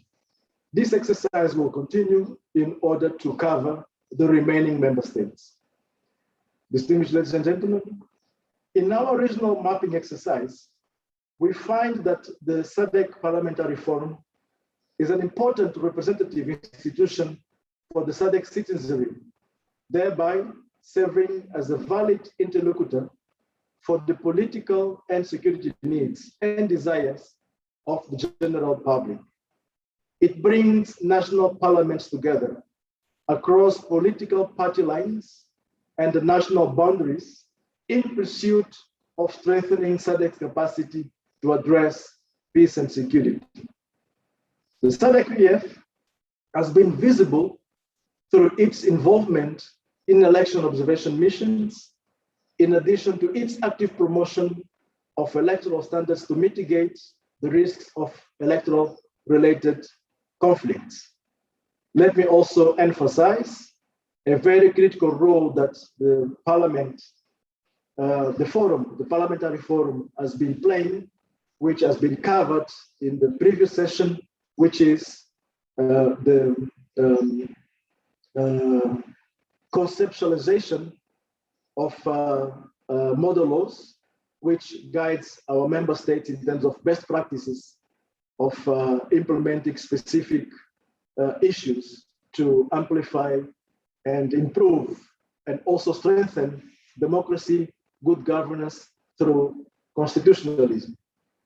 Furthermore, the SADC Parliamentary Forum has made an effective and collaborative effort to ensure that peace and stability in Southern Africa region benefits from a systematic effort aimed at institutional capacity building of these mechanisms and institutions. In order to strengthen its role further, it is imperative that the SADC-PF considers building upon its current portfolio of interventions by deepening perspectives on the following. One, empower national parliaments as actors in conflict prevention, mediation, and post-conflict recovery. Two, promote the involvement of national parliaments in conflict prevention and the silencing of guns. Three, enhance the legislative and oversight capacity of national parliaments to prevent and manage conflicts and or electoral violence. Four, strengthen collaboration with the civil society organizations to respond to the challenges of gender-based violence in the region. Five, share knowledge and lessons learned. And lastly, facilitate the participation of members of parliament in mediation and conflict analysis, skill training offered by the SADC Secretariat and other organizations in order to strengthen the support to mediation processes in our region. The SADC Parliamentary Forum could also promote the sensitization of the citizenry and their representatives on regional frameworks and protocols and the domestication thereof, addressing the prevention, combating, and eradication of illicit manufacturing of firearms, ammunition, and other related materials because of their links with inter alia, the drug trafficking, terrorism, transnational organized crime, mercenarism, and other violent criminal activities. Raising awareness on these imperatives and providing guidance through model laws could further enhance the combating of contemporary threats of proliferation of small arms and light weapons in our region, and promote best practices and standards for prevention and combating illicit proliferation, circulation, and trafficking of firearms, ammunition, and related materials. Distinguished gentlemen, distinguished guests, ladies and gentlemen, you will concur with me that the prevention of conflicts and consolidation of peace and sustainable development are the backbone for the regional integration process. Without this strong foundation of peace and development, the momentous strides in the regional integration made in the past 40 years will be undermined.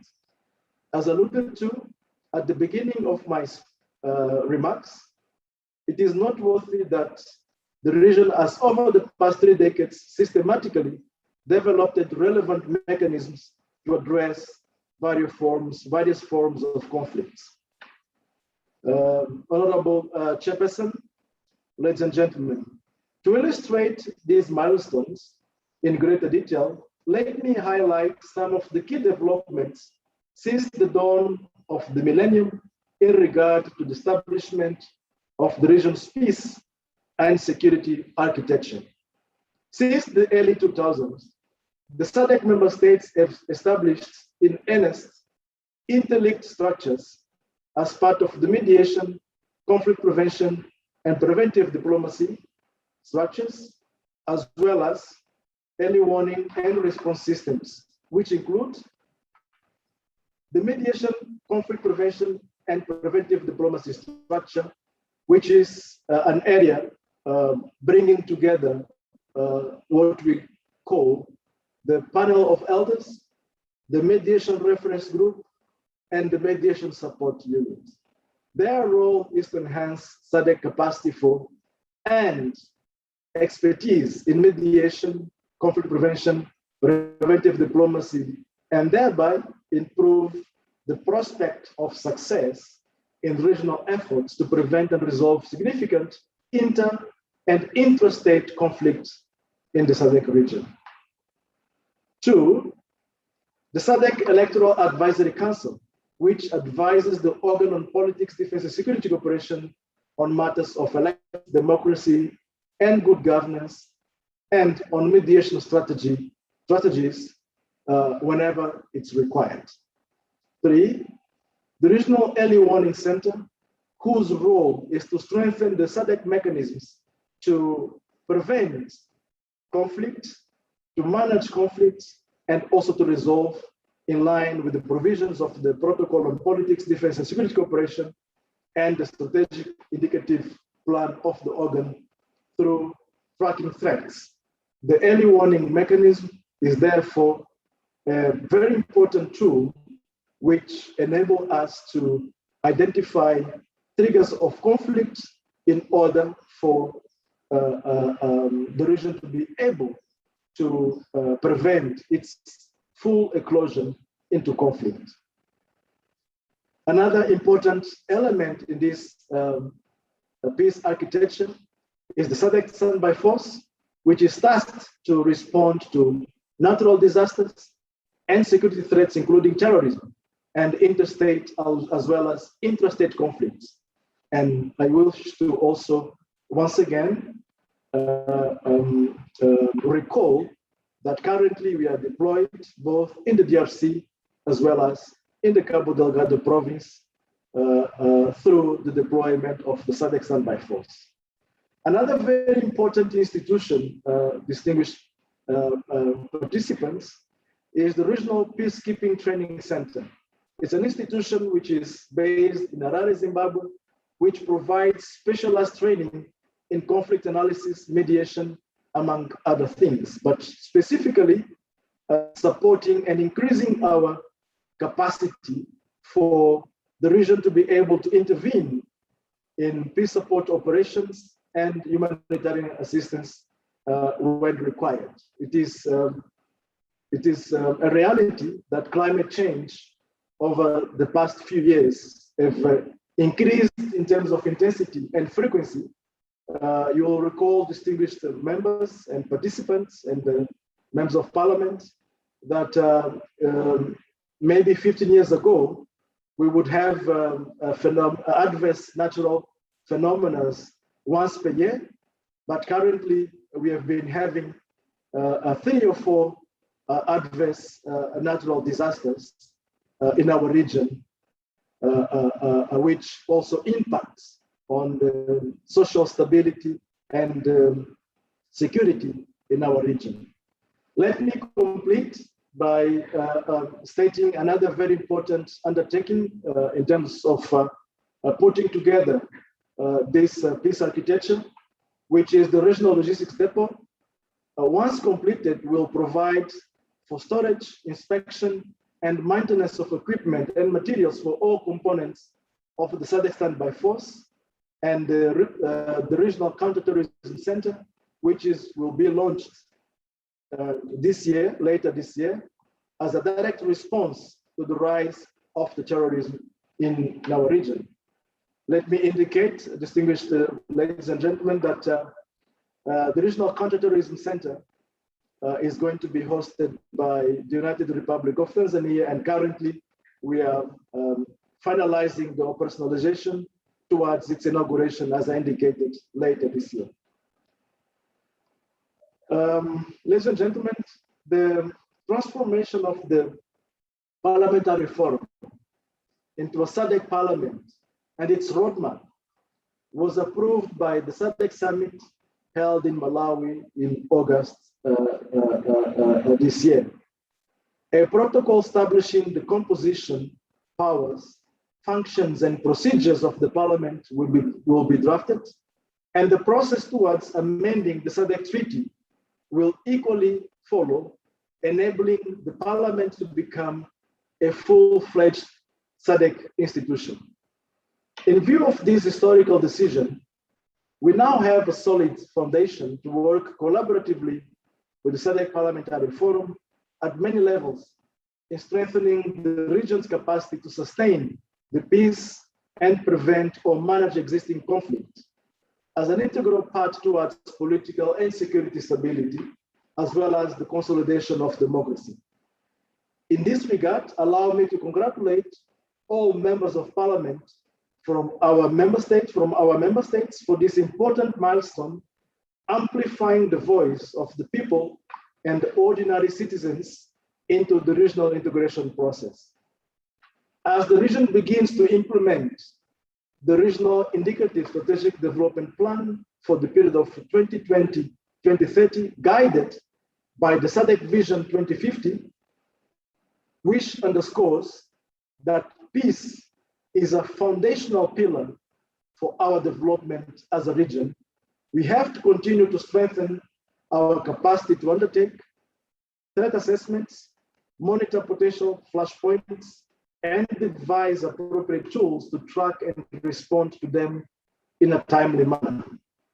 Building a critical mass of cross-sectoral mediators, conflict analysts, and facilitators at national and regional level should therefore remain a major priority for us as a region in our endeavor to strengthen our peace and security architecture in the long term. As I conclude, allow me to thank and applaud the SADC Parliamentary Forum for its continued efforts in enhancing democracy and good governance in our region.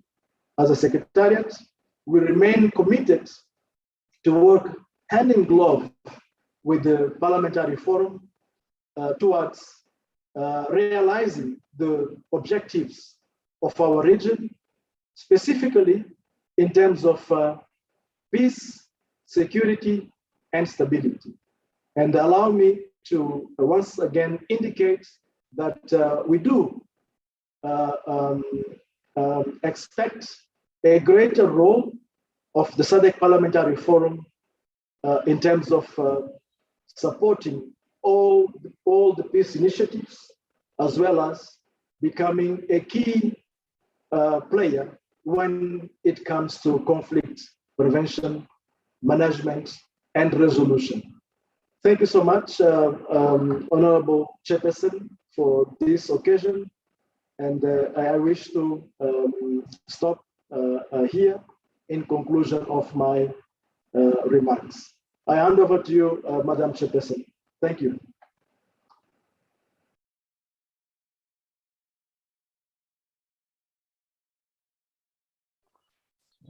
Honorable Chair, you are muted.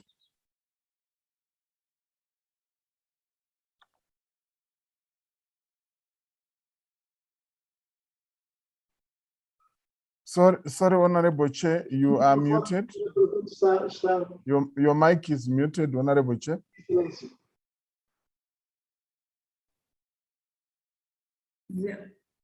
Muito obrigada, senhor Jorge Cardoso. Agora convido o senhor embaixador Said a proferir a sua apresentação.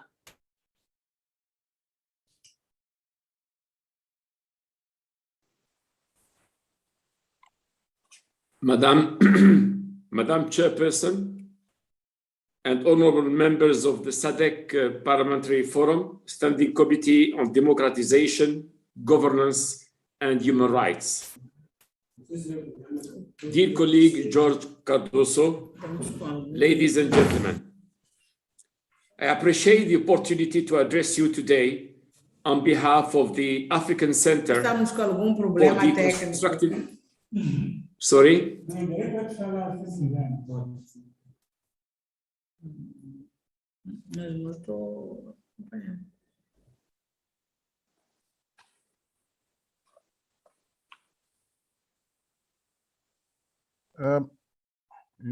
You may proceed, Ambassador. Thank you. Agora sim.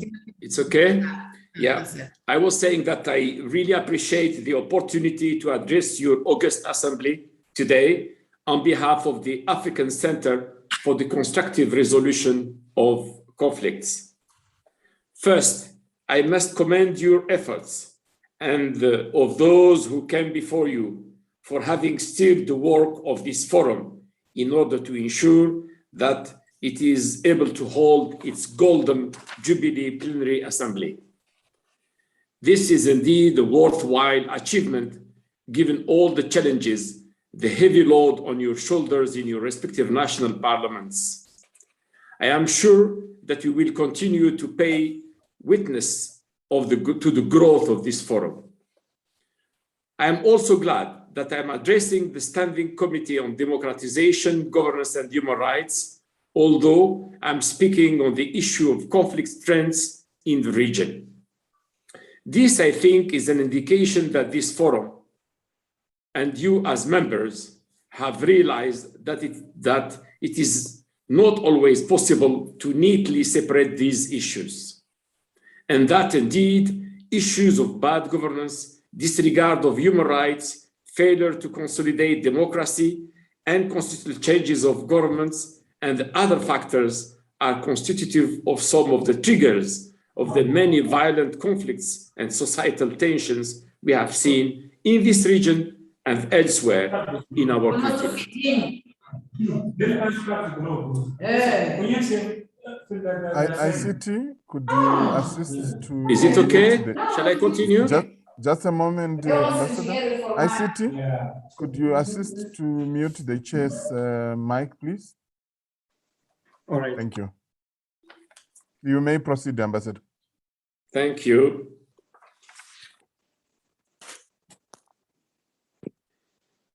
Let me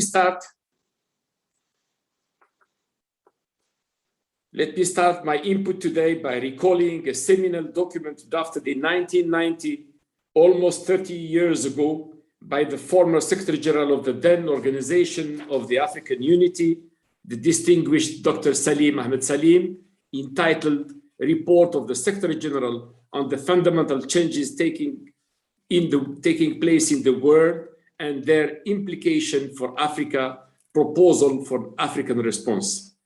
In this report, Ahmed Salim correctly observed that, I quote, "The political situation in Africa today is bedeviled by various conflicts that threaten not only human rights and social order, but also prospects for the survival, economic development, and even the sovereignty of some states."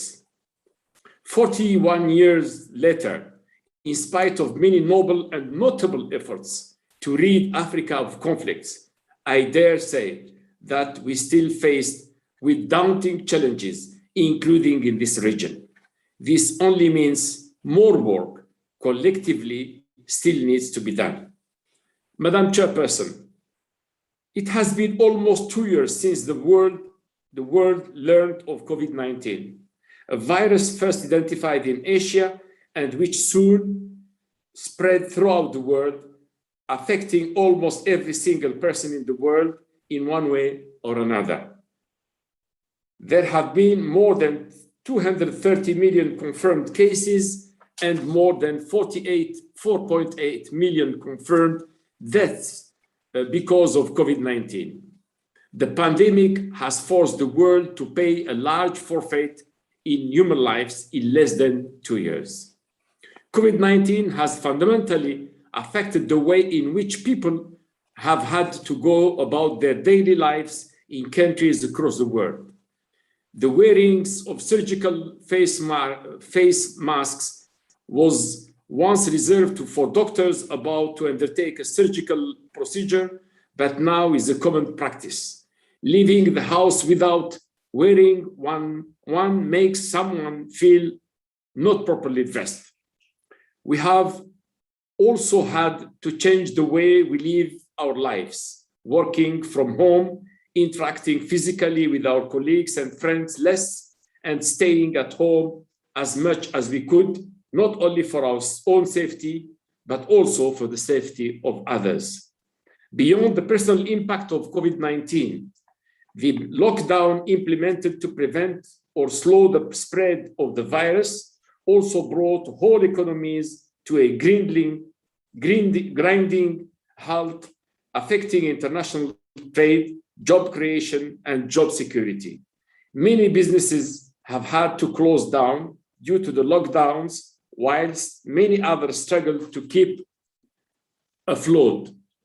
The economic impact of COVID-19 has just been as great as the healthcare impacts of the virus.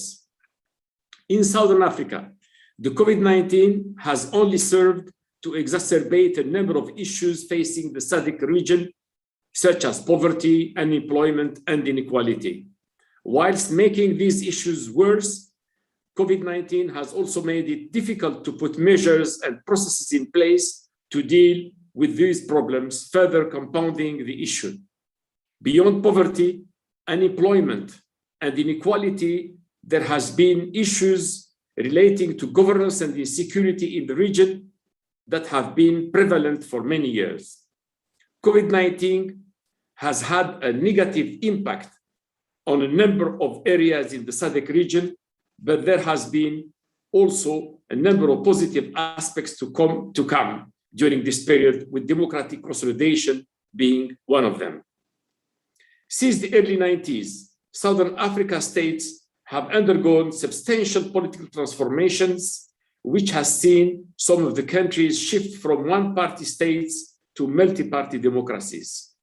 To this end, Africa has seen the end of many authoritarian regimes, thus creating fertile ground to the establishment of the rules-based governance systems characterized by constitutional democracy and underpinned by inter alia, regular, free and fair elections, freedom of association, free press, and the peaceful transfer of power. This process of democratic consolidation reflects a positive trend in the region. However, these transformations have not been consistently smooth throughout the region, and many countries will still struggle to entrench and institutionalize democracy. The shift from one-party states to multi-party democracy was very sudden, and consequently, as experienced elsewhere in the world, a culture of democratic practice is taking longer to evolve in some parts of Southern Africa.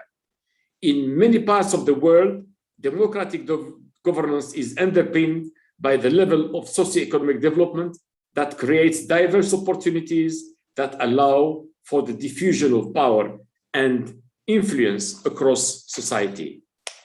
Indeed, some of the measures put in place to curb the spread of COVID-19 have had an impact in subverting the work of democratization in SADC region. The lack of economic transformation in many societies in the region and the economic destruction brought by COVID-19 has increased the already constrained economic opportunities. Consequently, political office, which comes with financial rewards, will more than likely become a highly contested, sometimes violently contested terrain, thus at times contributing to national instability with the potential for regional spillover effects. Many Southern African countries have already held elections over the last 18 months with varying outcomes, which included the reports of electoral irregularities, instances of violent protests, complaints relating to the access of information, and independent media coverage. However, of greater significance and an occasion to be proud of are the experiences where recently held elections proceeded without much political hindrance, such as in Namibia, Malawi, and Zambia. In Namibia, peaceful local and regional elections were held on 25th of November 2020. The shifting grounds for the first time visible in the National Assembly and presidential elections of November 2019 have triggered further impacts on voting behavior and patterns. Namibians are entering a new era, and it is not yet clear how this will play out in the years to come. The Southwest Africa People Organization, SWAPO of Namibia, lost control of more than 19 constituencies countrywide. These results have displaced the party as a major power player in key economic hubs such as Walvis Bay, Windhoek,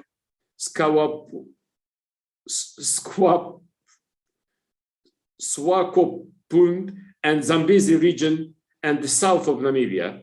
SWAPO has enjoyed control of regional councils and various local authorities since 1992, and the decline in support will see the former liberation movement go into the next presidential elections in 2024 as an opposition on some local and regional levels.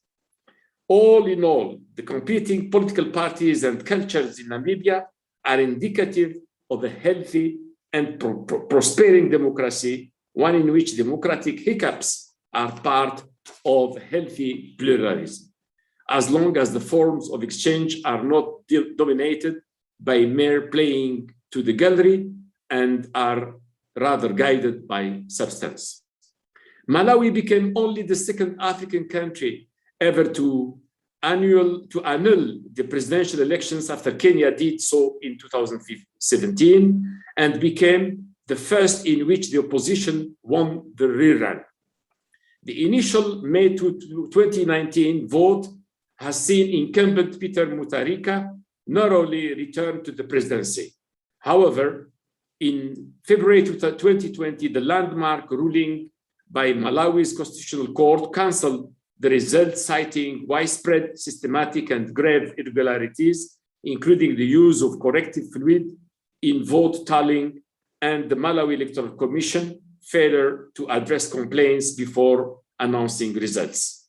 New elections were ordered within 150 days. The fresh polls on 23 June 2020 saw the coming together of Lazarus Chakwera and the Malawi Congress Party and running mate Saulus Chilima and the United Transformation Movement to head a coalition of 9 opposition parties, having fiercely competed as the leading challengers previously. The Constitutional Court ruling also served to transform Malawi's electoral system. replacing a first-past-the-post model with one demanding an outright majority. In tandem with the Stick Digital campaign, the new alliance traveled widely to hold rallies across Malawi. It would be a strategy that ultimately delivered Chakwera to the presidency, polling 58% of votes to Mutharika's 39%. Political opposition elsewhere in Africa should take note from Malawi's coalition that dialogue, not division, can offer a genuine path to change. Malawi showed institutional resilience in this period, supporting the process of democratization.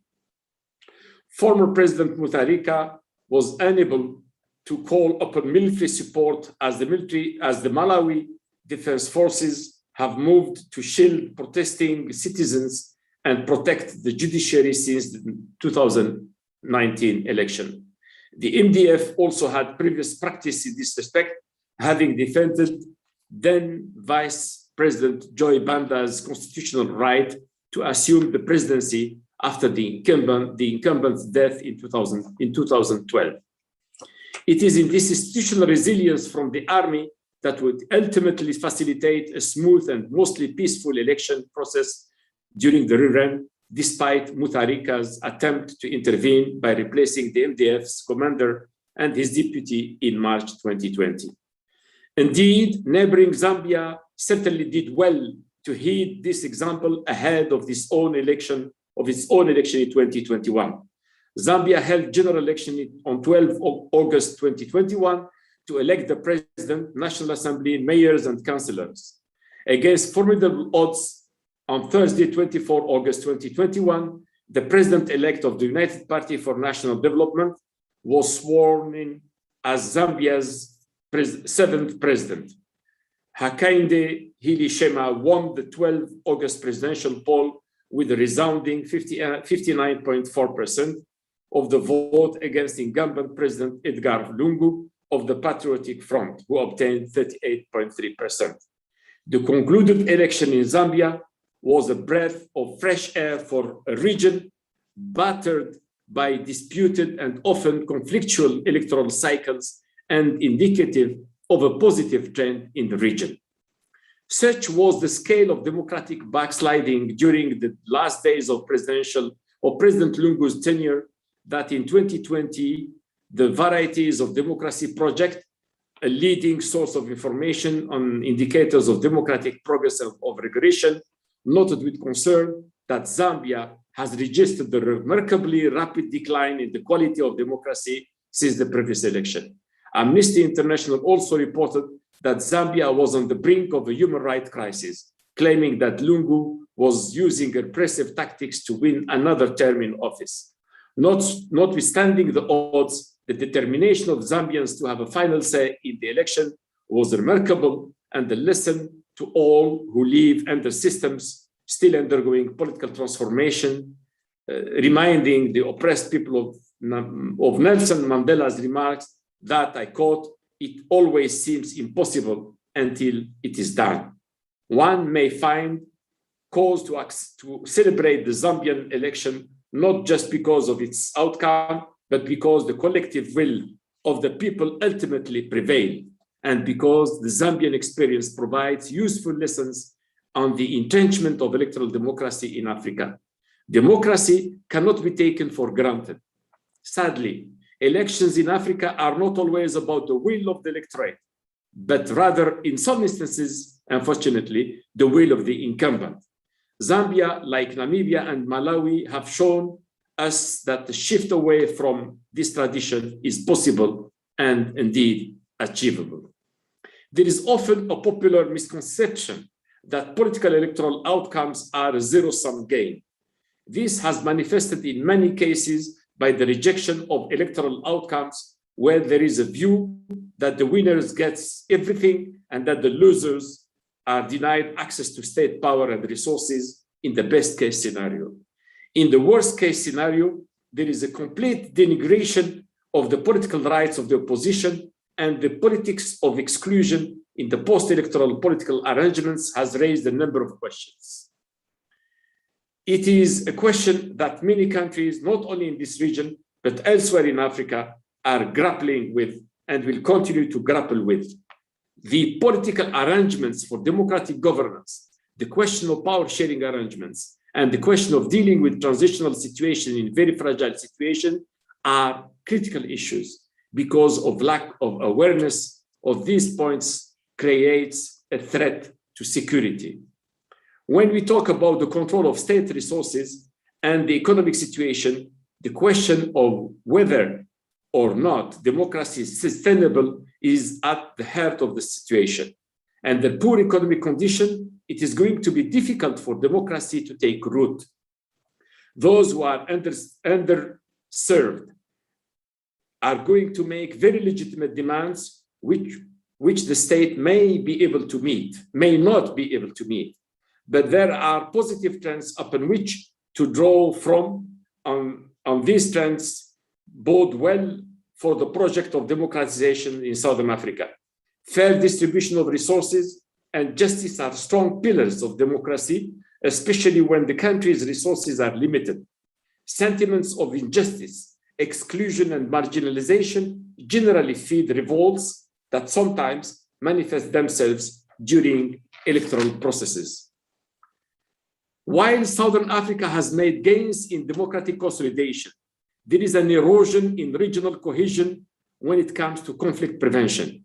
One such example is the conflict in Cabo Delgado in northern Mozambique. Cabo Delgado is one of the poorest regions of Mozambique, lacking in a number of services such as water, electricity, and education, with the literacy rate in Cabo Delgado being one of the lowest in the country. Cabo Delgado is lacking in economic development and job creation, with many people experiencing a low standard of living. Following the discovery of natural gas off the coast, the promise of large international investments and job creation in the region did not come to fruition, as foreigners were brought into the region to occupy jobs which locals hoped might go to them. The conditions in Cabo Delgado made a fertile ground for conflicts, as the root causes of conflicts collided with anger around the investments in the region and divisions around ethnic and religious lines that is spurring mobilization in the region. The threats of conflicts in Cabo Delgado was a long time in the making and not something people simply woke up to one morning. The warnings sign of conflicts in Cabo Delgado had been brewing for a number of years. Yet when the attack of the city of Palma took place in April 2021, the regional and international observers were still taken by surprise by the scale and intensity of the attack. It was only after the attack of the scale of which we saw in Palma that the world's attention was drawn to the conflict in Cabo Delgado, and the desire to address the conflicts was intensified.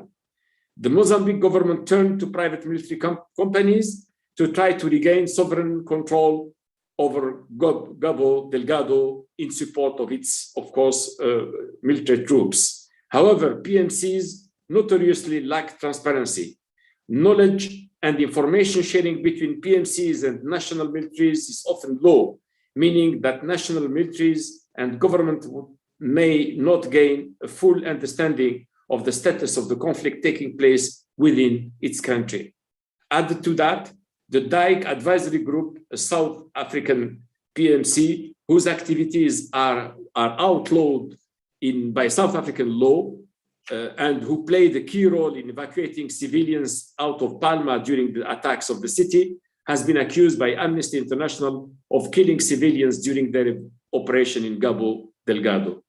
The lack of oversight that accompanies PMCs is thus problematic for a number of regions due to the opaque nature in which they operate. Stronger regional protocols are needed in the region if the region hopes to better legislate and monitor the activities of PMCs in Southern Africa. PMCs have a long history in Africa and have been used in a number of different countries during a number of different conflicts. Many African countries have turned to PMCs to assist the government in regaining control over territories that have come under the control of rebel groups. Despite Africa's commitment to silencing the guns, conflicts have continued to rage across the continent. This fact makes it likely that PMCs will have a significant role to play on the continent as they continue to play key roles in conflicts across the continent, in spite of the standing decision by the African Union against the use of PMCs in Africa. Although the Southern Africa region does not experience as much armed conflicts as other regions, mechanisms for oversight of their activities are needed in order to ensure that they operate within the law and do not carry out any activities that might be considered human rights violation. While wars are still generally understood to take place between states, recent history has shown that this is no longer the full story, as we have seen a number of non-state actors engaging in conflicts within the state. In 1996, SADC created the Organ on Politics, Defense and Security, an institutional framework for coordinating policies and activities on politics, defense, and security.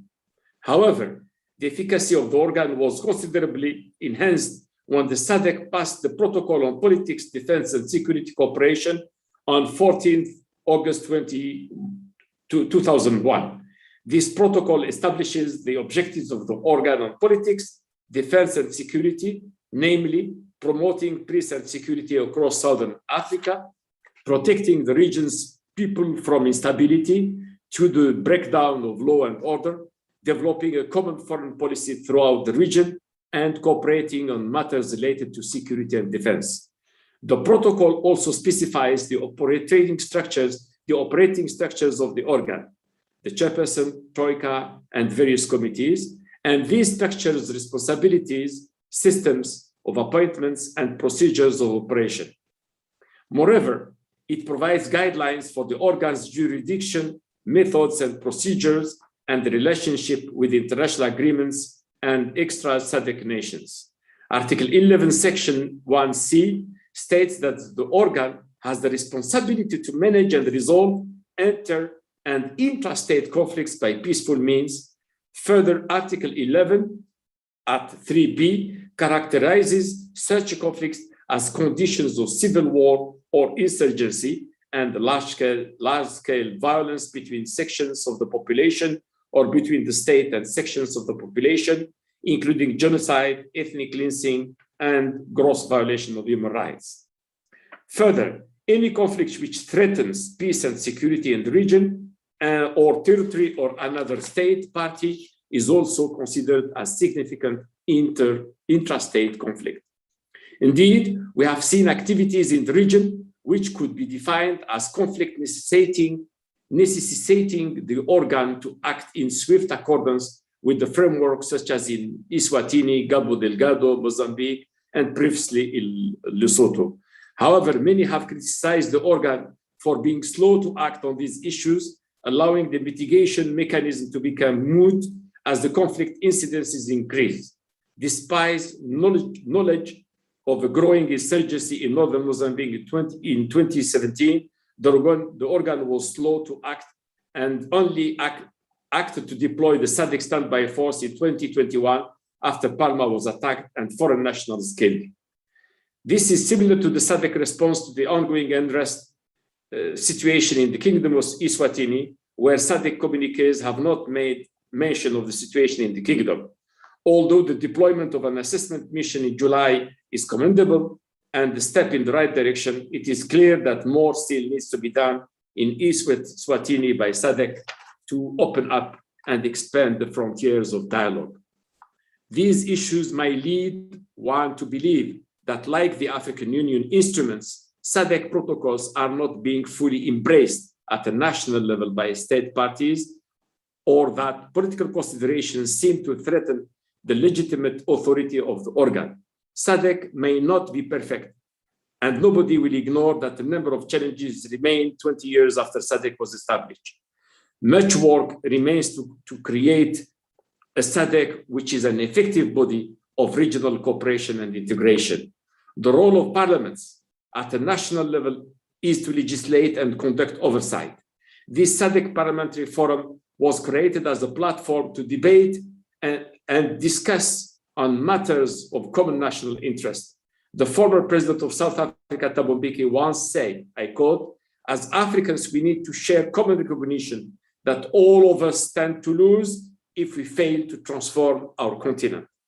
The only way the continent can be transformed is if the continent works together to transform itself. It is for this reason that forums such as this one are so important and have the potential to play an influential role in the transformation of the region and, by extension, the continent into one of growth and prosperity. The SADC Parliamentary Forum is in a position to influence and ensure that SADC protocols that are signed and ratified are properly implemented at the national level in a way that ensures that national laws are harmonized with SADC protocols. This will help in ensuring that SADC protocols are implemented as well as possible, and with a collective understanding that what is required of member states' national legislatures. The SADC protocol on gender and development is a pertinent protocol which comes into force in 2013 and which was amended in 2016. The issue of gender-based violence persists in the region and remains an issue of public interest and as seen through the recent protests against GBV in Namibia being just one example. SADC is seen by the rest of African countries as a model region. The effective implementation of the SADC decisions and instruments by its member states will not only enhance the credibility of this regional grouping, but will constitute a great boost to the African Union. According to the Amnesty International, the COVID-19 pandemic has resulted in an increase in gender-based violence, especially against women and girls throughout the SADC region. The lockdown made it difficult for women to leave abusive relationships and to leave their homes in order to seek protection and help from their abusers. It was also difficult for young girls to escape abuse as they remained at home, meaning they were subject to abuse that they would have otherwise avoided if they were in school. After the first week of lockdown in South Africa, the police reported 2,300 calls for help on issues relating to gender-based violence in that week alone. Across the board in Mozambique, civil society organizations reported a high number of gender-based violence incidents during the lockdown in the country. Many governments in the region failed to incorporate measures to combat gender-based violence in their lockdown structures, further exacerbating the GBV problem. Gender-based violence, GBV, is not a new phenomenon in the region and is something that governments and societies in the region have been grappling with for years. While the trend is not new, the COVID-19 pandemic has shown a need for greater emphasis to be placed on issues relating to gender-based violence in Southern Africa. Protocols such as the Gender and Development Protocol thus become important tools in addressing an issue faced by all countries in the region. States in the SADC region need to share policies and best practices in order to produce a strong regional policy and an effective policy that addresses gender-based violence. The SADC Parliamentary Forum is a platform that facilitates debate around the issue and allows for knowledge and experience sharing amongst different states in order to produce better policies and legislation at the state level that will help bring an end to gender-based violence. Indeed, regional parliamentary bodies such as the SADC-PF ought to also consider and devise strategies to enhance the role of parliamentarians in conflict resolution. More often than not, we see the executive taking the lead in many conflict prevention and resolution efforts, and we have, of course, seen the increasing role of civil society across many regions in this role. However, one of the key questions facing a structure like the SADC Parliamentary Forum is what it can do in conflict prevention and peace-building efforts across the region. For instance, the SADC Parliamentary Forum could consider deploying information sharing and goodwill missions to the countries affected by conflicts and tensions. COVID has exposed a number of fault lines in Southern African societies and exacerbated a number of issues already facing the region. There have been governance issues related to the pandemic and questions surrounding the lockdown. However, COVID-19 has also provided the region with a platform to showcase its commitment to democracy and willingness to hold peaceful election despite the pandemic. What is needed now is for the region to come together and commit itself to greater cooperation in addressing the issue faced by its various member states, thus producing societies and states more robust and better prepared to face the challenges of the region and the continent. Chairperson, allow me to end my presentation by returning to the report by Secretary General Ahmed Salim, where he lamented the fact that, I quote, the most powerful and wealthiest countries of the world, such as Western Europe, North America, and Southeast Asia, are successfully laying the foundation of collective activity, enhanced unity, increased strength, and greater prosperity. Africa, the weakest and poorest region of the world, does not appear to be making equally discernible and substantial progress in that direction. And I end the quote. It is my firm belief that such occasions, the work of this forum, and the many other various efforts underway across the continent are the political locomotives to strengthen our collective wills to make substantial progress towards the unity of purpose regionally and continentally. Thank you for your attention.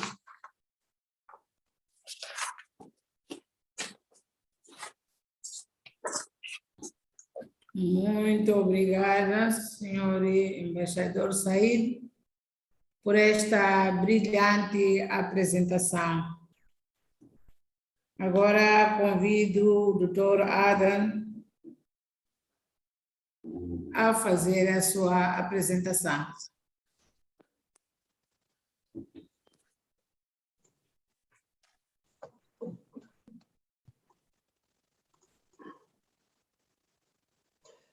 Good afternoon, ladies and gentlemen. Thank you, Chairperson, Ms. Honorable Augusto, Deputy Chairman, Mr. Berger, Honorable Berger, Secretary General, Sehoma, and Justice Dingake. Nice to see you today once again.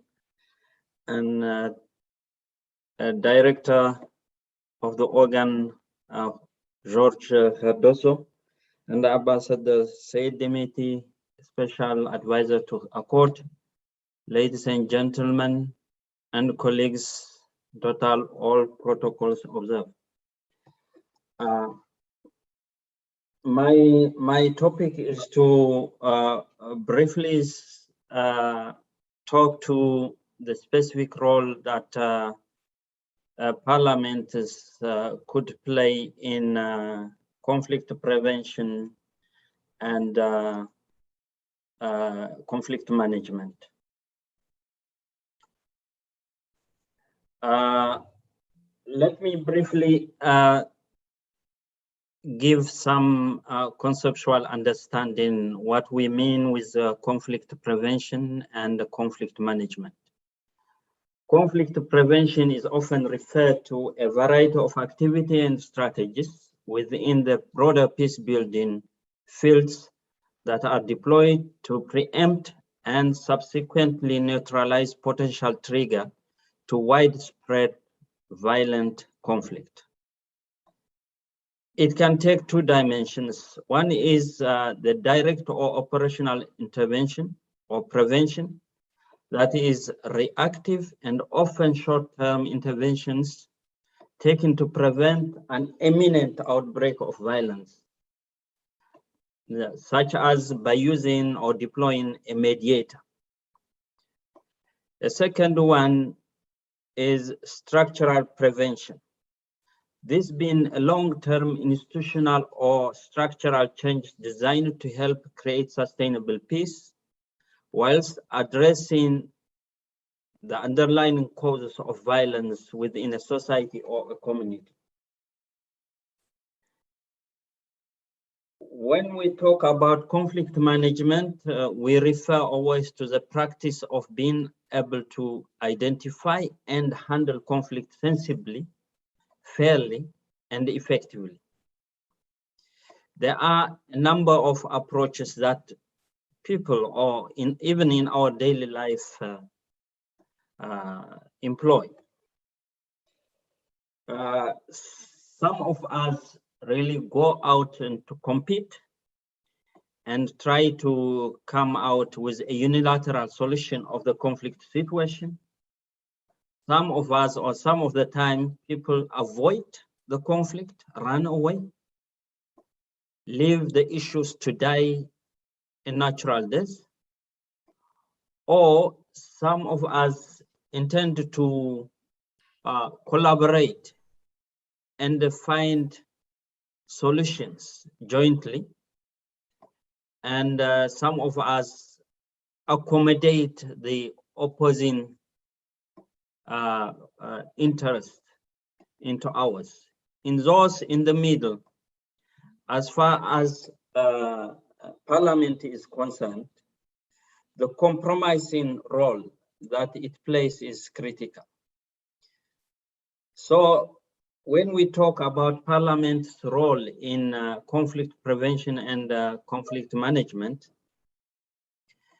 it emanates from its two complementary mandates.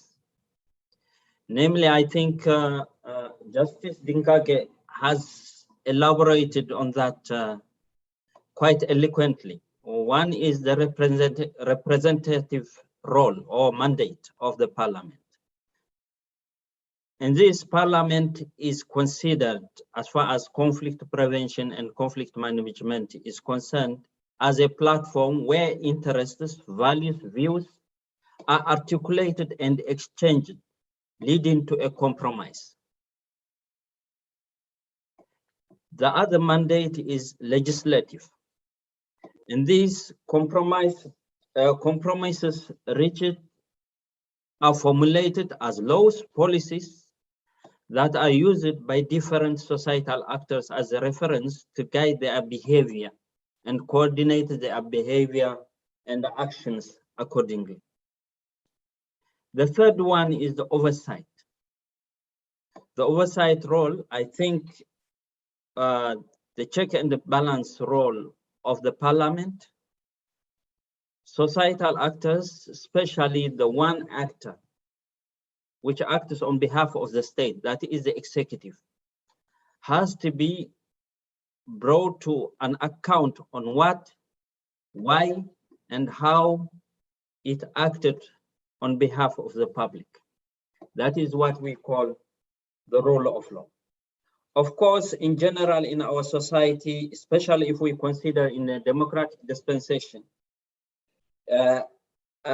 between the legislative, the executive, as well as the judiciary has a major role in conflict resolution. But here now, we are talking about the role of Parliament in conflict resolution, in conflict prevention and conflict management.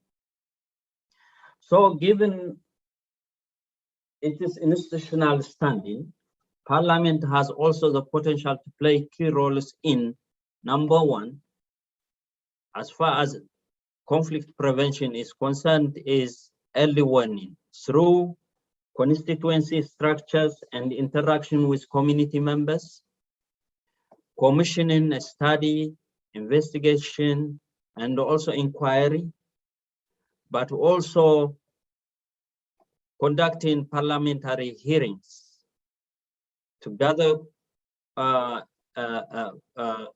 information for it to help it to act timelessly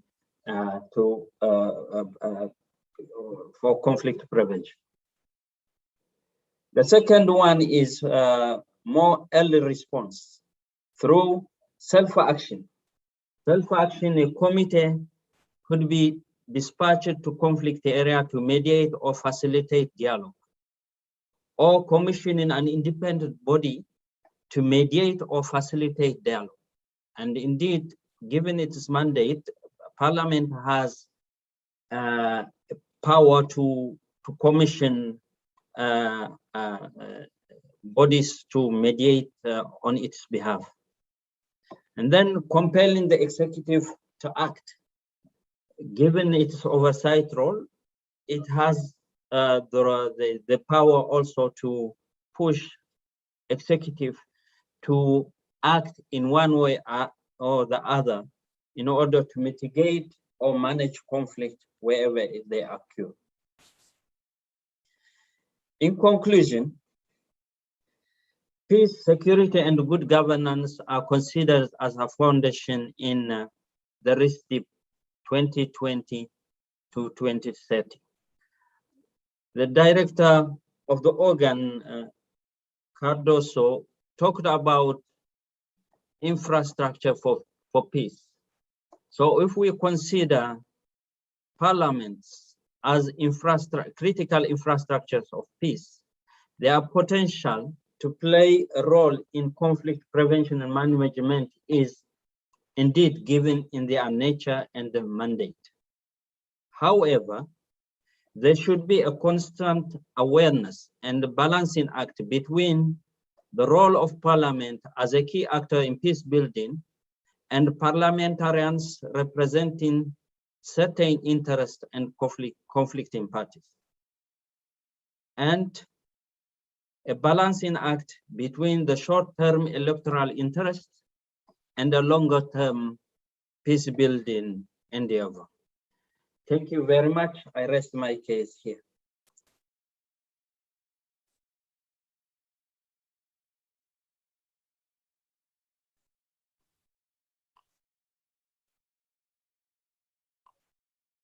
Honorable Chair.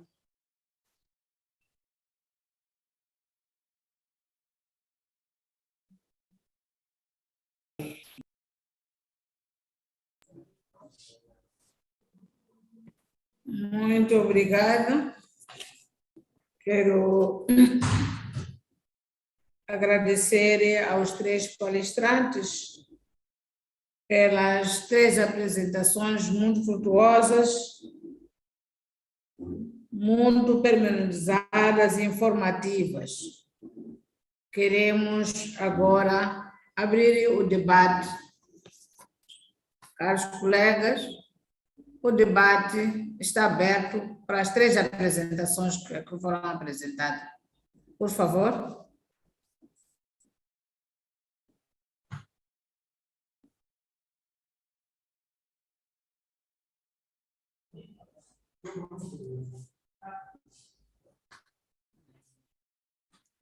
Sim, caro colega Doyle, Zimbábue. Tem a palavra. Thank you very much, Madam Chair. And I would like to thank very much the three presenters for very informative presentations. I would like to firstly commend ourselves as a region for the relative peace that we find ourselves in. What this implies is a lot is being done on conflict prevention. Whilst we are doing a lot on conflict prevention as a region, Madam Chair, the speed at which the organ moves when peace is breached leaves a lot to be desired. I want to pick an example, Madam Chair, the Mozambican terrorist menace. It raised its head some 3 or 4 years ago, if I'm not mistaken, but the region's pace at resolving that conflict was very slow and led to the conflict almost escalating to proportions that were unimaginable. So the speed at which they move to resolve conflict when conflict breaks out should be, we would encourage, if it's the organ, to move faster. Maybe, I don't know, when the region has its own parliament and we set out laws that would govern the region vis-a-vis conflict prevention and conflict resolution, that would be the speed which we resolve these problems would. Madam Chair, the region is adopted. It's very commendable.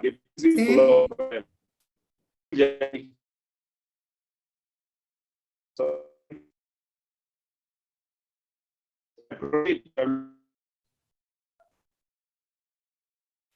yes, the honorable member is breaking badly.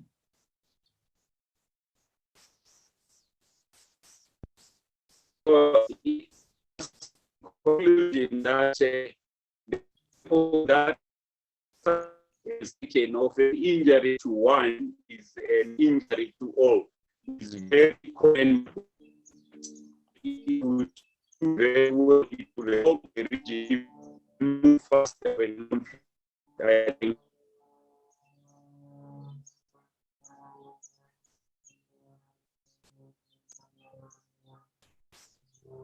Continuamos ainda com problemas?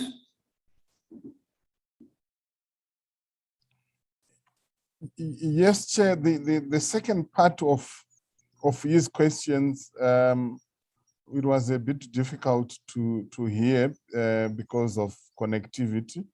But the first part, I'm sure the resource persons were able to hear.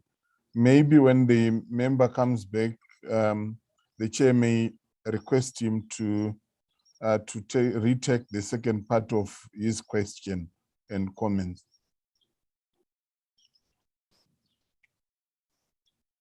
Tá certo, tá certo. Ok. Enquanto aguardamos a conexão, posso convidar agora o deputado Checher, enquanto aguardamos.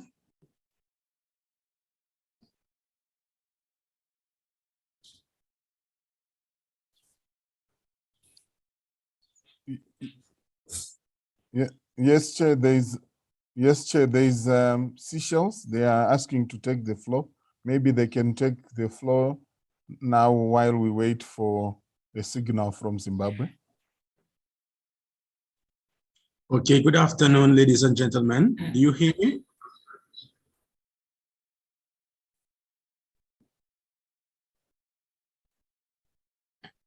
Good afternoon, ladies and gentlemen. Do you hear me? Yes, we good can afternoon, hear you. Madam Chair. Good afternoon, sir. First of all, like you say, I'm Honorable Richard Labous from the Republic of Seychelles. The representation was very, very useful for me, especially as a young man, first novice in politics. So during that representation, I learn more about it. But I have a question maybe for any one of the presenters. It's regarding conflict in Africa. So actually, the way we see things, the way we see things going on, it's not really clear when that word will be vanished in the African language, because conflict in Africa has been there for years. I think every year from now on, maybe after every 2 years, we see a country who are taking over by a coup. We just saw the last one, I think. But my question is, how as a small, maybe I can use my context as a young man, as a youth. So like you people there who are many vast with experience.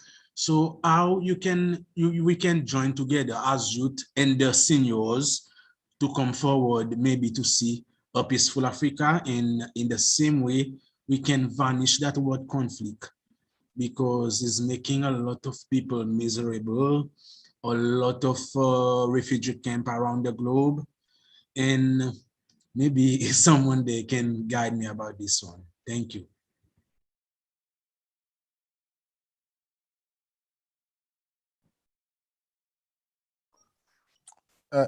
Chair, kindly unmute.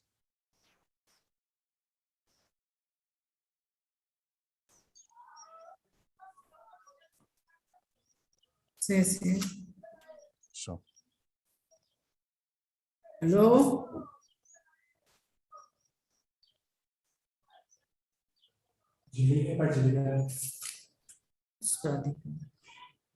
Alô? Agora Yes, sim. Chair. We have received the question from Seychelles. Maybe we can allow our resource persons to respond. Tudo bem. Não sei qual é a metodologia que vamos usar, se levantássemos todos, depois dessemos a oportunidade aos jogadores para poderem responder as questões. Yes, I see Director Cardoso is raising his hand, requesting the floor. Maybe we allow him first.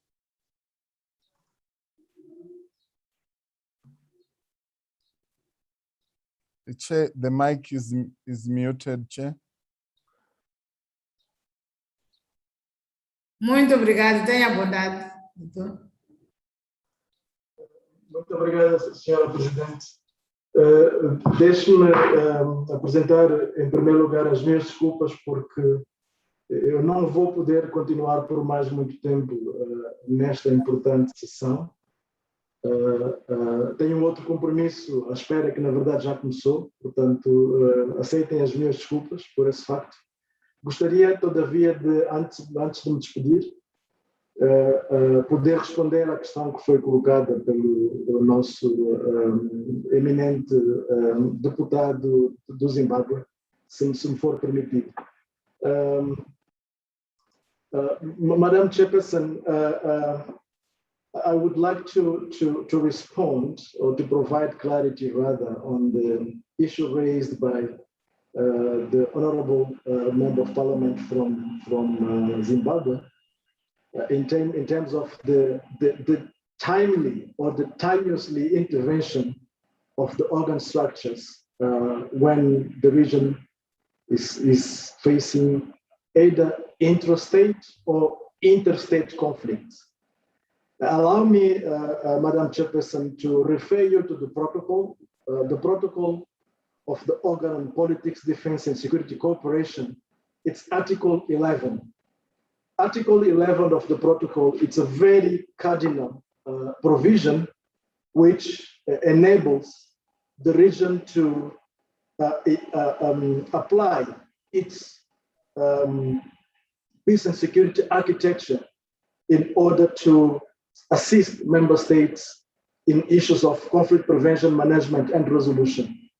Under Article 11, specifically in terms of the procedures, Article 11, it states that in respect to both inter and intrastate conflict, the organ shall seek to obtain consent of the disputant parties to its peacemaking efforts. Let me also introduce another provision under the procedures.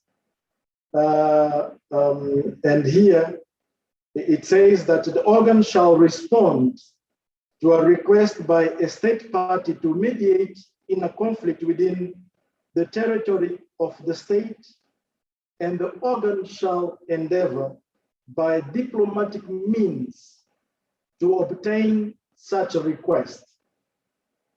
Let me repeat, by diplomatic means to obtain such a request. So, Madam Chairperson, I think it's important to underscore that we don't impose ourselves in our member states. We don't impose our structures or our initiatives in our member states. It is a voluntary request. When that solicitation is made to the region through, in particular, the organ troika, it's then when we can assist a specific member state. So I wish to indicate that our organization is made of sovereign governments. The principle of sovereignty, it's also very cardinal, and we must respect and abide by the principle of sovereignty of our member states, which is a principle espoused in the treaty as well. So in a nutshell, and if you allow me to put it more simply, Madam Chairperson, we are always available to support any member states facing a potential crisis or potential conflict. We are always available. But that provision of the request by the member state which is affected, it's also very important. So I wanted just to provide that clarity, Madam Chairperson, in view of the motion presented by the Honorable Member of Parliament from Zimbabwe. And Madam Chairperson, I wish to once again seek your indulgence to allow me to depart from this meeting. And once again, on behalf of the Executive Secretary, to thank you, Madam Chairperson, for this initiative and for inviting us. And rest assured, Madam Chairperson, that as a Secretariat, we'll continue collaborating, we'll continue working, we'll continue partnering with the Parliamentary Forum, and we look forward for the transition of the Parliamentary Forum into a full SADC Parliament, Madam Chairperson, and we will equally be supportive and continue working with your good selves. Thank you so much once again for the initiative and for the invitation, Madam Chairperson. Thank you so much. Muito obrigada, senhor Jorge Cardoso, diretor do órgão da SADC de Assuntos Políticos, pela aula de sapiência que tivemos aqui o privilégio de ter. Estamos muito agradecidos. Esperamos vê-lo brevemente numa outra sessão, para sempre deliciarmos destas apresentações. Muito obrigada e bom trabalho. Vamos dar continuidade ao nosso debate. E estou a ver a mão de Satine aí. Não sei se Zimbábue continua aqui por perto para continuar com a sua questão que não foi bem clara.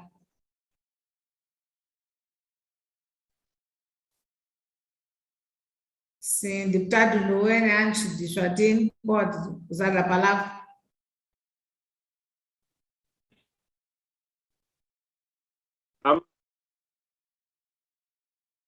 Sim. I'm available, Madam Chair. My question was fully answered by the director, Mr. Cardoso, so I'm satisfied. Thank you.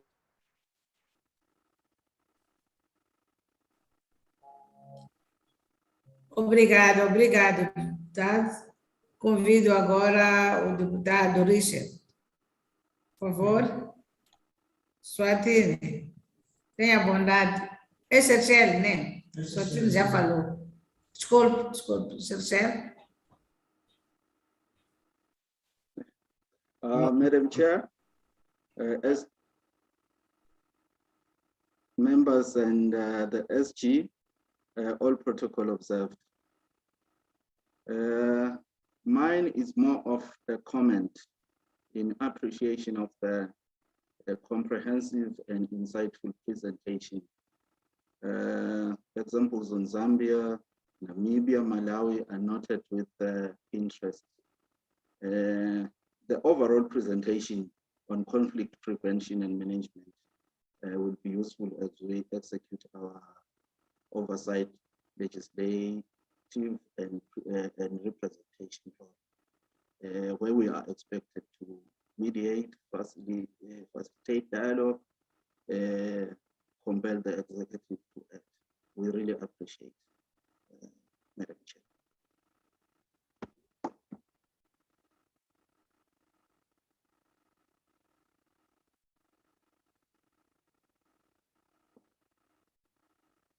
Muito obrigada.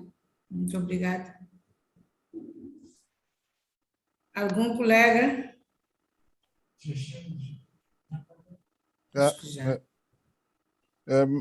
Madam Chair, maybe we may allow the other resource persons to respond to the different questions that have been posed and even react to the comments that have been put.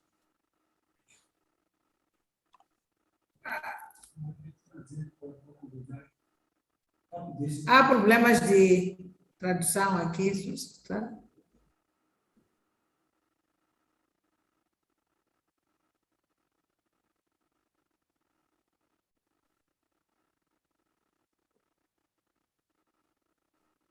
Sim, por isso estava a procurar saber se ainda haverá outro colega para depois convidar os nossos palestrantes. Não havendo, convido agora os nossos palestrantes para poderem responder aqui algumas questões levantadas pelos colegas. Sim. Senhor Embaixador Said, por favor. Thank you, Chairperson. I would like to say a few words in response to the question asked by the Honorable Member of Parliament from Seychelles. He asked a big question of what needs to be done to vanish the word, for the word conflict to be vanished. And how can we do to join hands between the youth and seniors to end conflicts in Africa? I must tell him and tell you all that ending conflict is the main objective of our regional organizations like SADC and especially of the African Union. When the African Union was established in 2002, launched in Durban in 2002, it was essentially to create a prosperous and peaceful Africa. That was the objective of the African Union.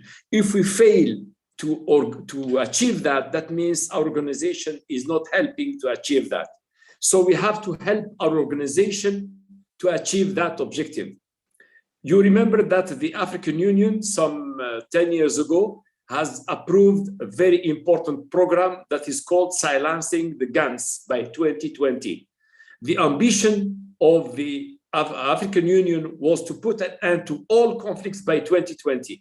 That was not possible. Now it has to postpone the objective to a further decade.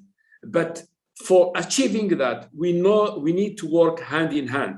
The African Union, to speak about the African Union, because I have worked for the African Union, I was the Commissioner for Peace and Security of the African Union. I was the Assistant Secretary General for Political Affairs of the OAU. So I know very well the African Union, but I worked with SADC, with ECOWAS, and many IGAD and other regional organizations. The important issue is preventing conflict. We have seen that whenever a conflict has erupted, it's difficult to stop it. So that's why I suggest personally that we should deploy more efforts to prevent conflicts. But unfortunately, there is the problem. Our colleague Cardoso from SADC has been insisting on sovereignty. Yes, sovereignty is pivotal, is critical. It's important for each of the countries. But at the same time, member states sometimes are hiding themselves behind the issue of sovereignty, not to accept intervention by the SADC or the African Union to come and help diffuse a conflict situation. The problem of intervening at the right time to stop, to prevent conflict, requires the collaboration of member states. But more often than not, some of the member states are hiding behind the sovereignty, and they to avoid intervention by the SADC or the ECOWAS or the African Union. The problem of intervention requires cooperation. And we need also the civil society, women and youth to mobilize. We should not leave the issue of peace and security only to government. Government are very important and they should play their role. But sometimes government, they have their own logic of governments. That's why they need to be supported by members of parliament, by civil society, by the youth, and by others, and so that all together we can join. And when there is a conflict, like the conflict in Mozambique, we have taken too much time to deal with the conflict. Now I see that Mozambique is taking concrete action with the support of SADC and Rwanda to deal with the terrorist threat in some parts of Mozambique.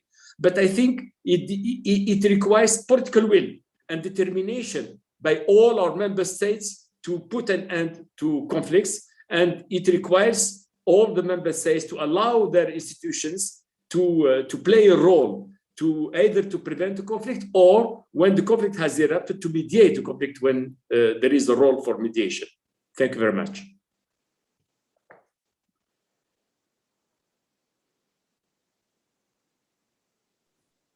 Muito obrigado, senhor embaixador Said. Convido agora o doutor Adam para responder.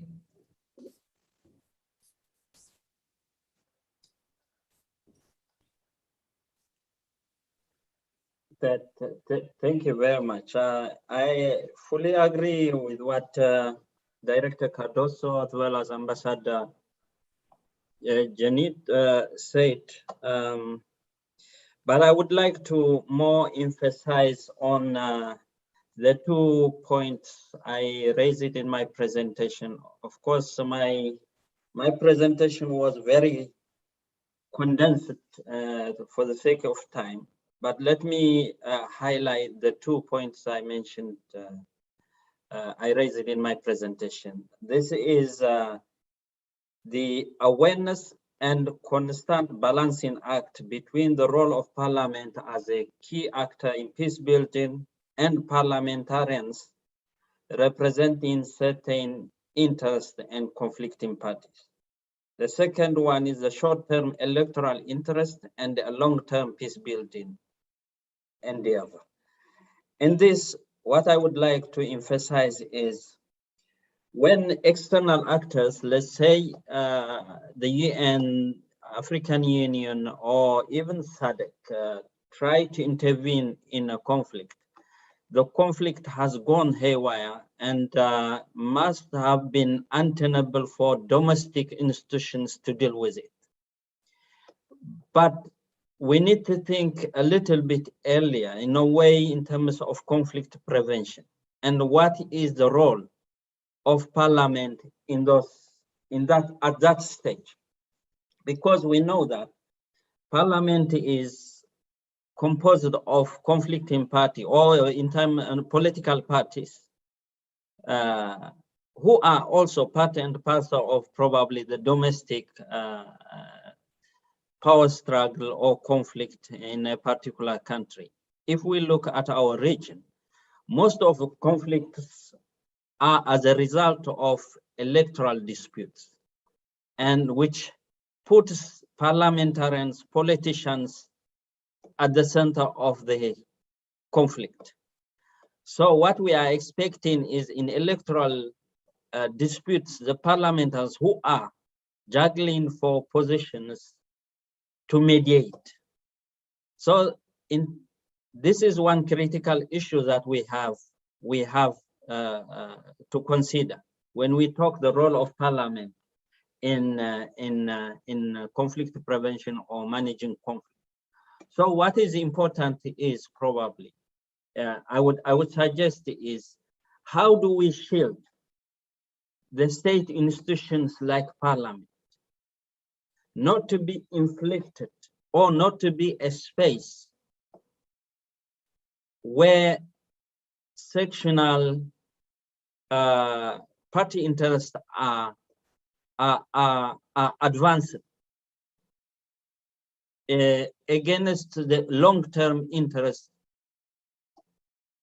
of a country. This is the issue we need probably to unpack, and as we discuss the role of Parliament in conflict prevention. Secondly, Parliament, in terms of it is representative power. In terms of all parliamentarians representing their constituency, how do they gather information? How do they intensify their interactions with community on the ground and feed into the whatever platform there may be in the parliament to constructively address whatever disparity there may be without taking sides for the sake of sustainable peace in their own constituency, but also in the country in general. So these are the 2 points I wanted to emphasize. With regard to the question from the Honorable Member of Parliament from Seychelles around the generation, I think this generational cooperation is something that we as an Africans have been lagging behind in a way, and that's why the youth generally feel excluded from decision-making processes. That's why I'm very much delighted to see you, young people like you, represented in decision-making structures. So the cooperation among our elders and the youth is indeed critical, because continuity, but also building up from what has been achieved so far is very critical. And considering that the youth are in majority are the victims, but also perpetrators of conflict or violence in many conflicting areas, is indeed something that is concerning. So their role in addressing African conflict is indeed pivotal, I would say. Thank you very much.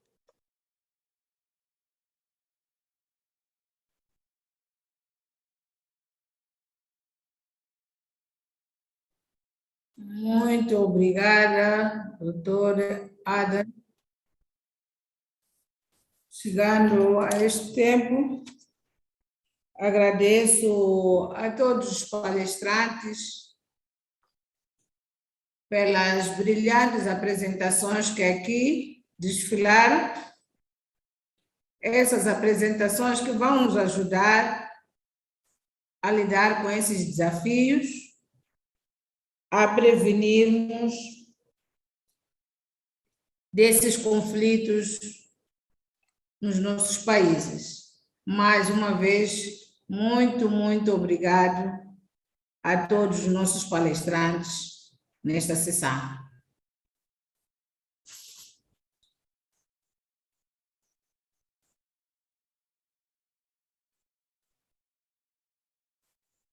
Tendo em conta que vamos ao fim dos nossos trabalhos,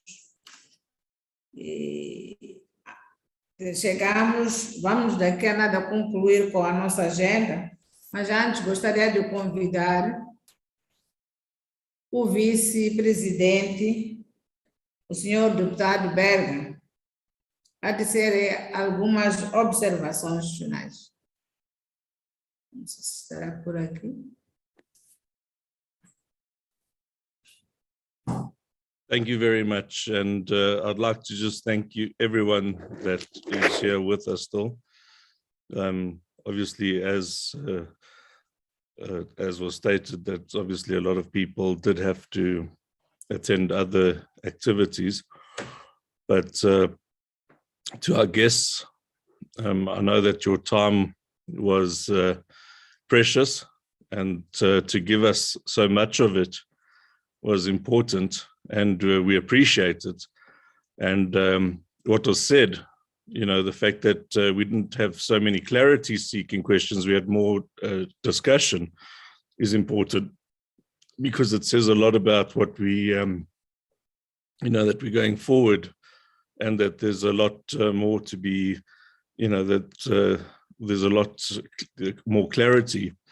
And from my side, I just, you know, for us, I look forward to the days when we can be all in a room, and that we have all the pages in front of us, and that we can actually start signing more of the achievements, and we can get to a situation where we're in each other's countries, and we're able to get to the legislatures of these countries, and we're able to speak to the legislatures of these countries. I know that with the Honorable President and myself, we have been on some of the oversights, and one of the memorable ones was to Zambia, and we spoke to a lot of the stakeholders before the elections. And it's very interesting that, you know, before the oversight, it was highly questionable as to the type of election that one was going to be witness to. And yet afterwards, our report was one that we said that we have no doubt that Zambia would be a free and fair election, or that we believed that Zambia was ready for a free and fair election. And we saw that, you know, that SADC was having a series of elections that are showing us that now is the time for role model law, and now is the time for countries to respect role model law. And as the judge said, that it doesn't mean that countries are throwing away their own liberty, and it does not mean that countries are throwing away their own interpretation, and that countries are now don't need constitutions and they don't need legislatures, because now there's a super body that is going to do everything for countries. All it means is that there's an act, or there's a model law that one can aspire to, but that a country still has its independence, and the country still has their legislation, their way of doing things, and their constitution.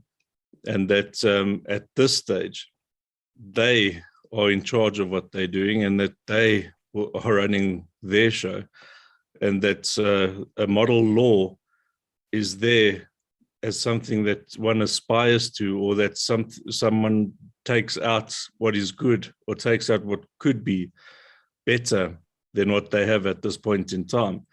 And it's always a pleasure to have people in discussions that challenge your way of thinking, or make you think a little bit more out of the box. And I just want to say that today that was beneficial to us. We had a good turnout, and for us, again, the staff that put together the agenda, that put together the speakers, and gave us a good guest list. I just want to say thank you very much to everyone. And with that, I would like to say that from my side, I thank everyone, and thank you for your participation. Thank you.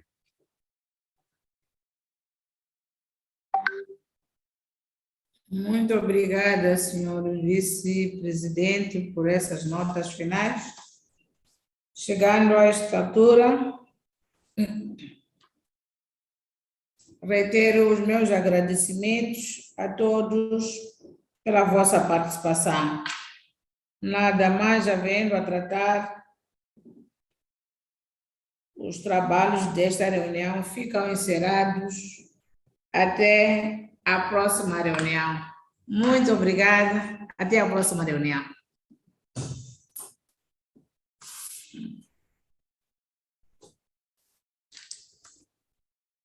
Thank you very much.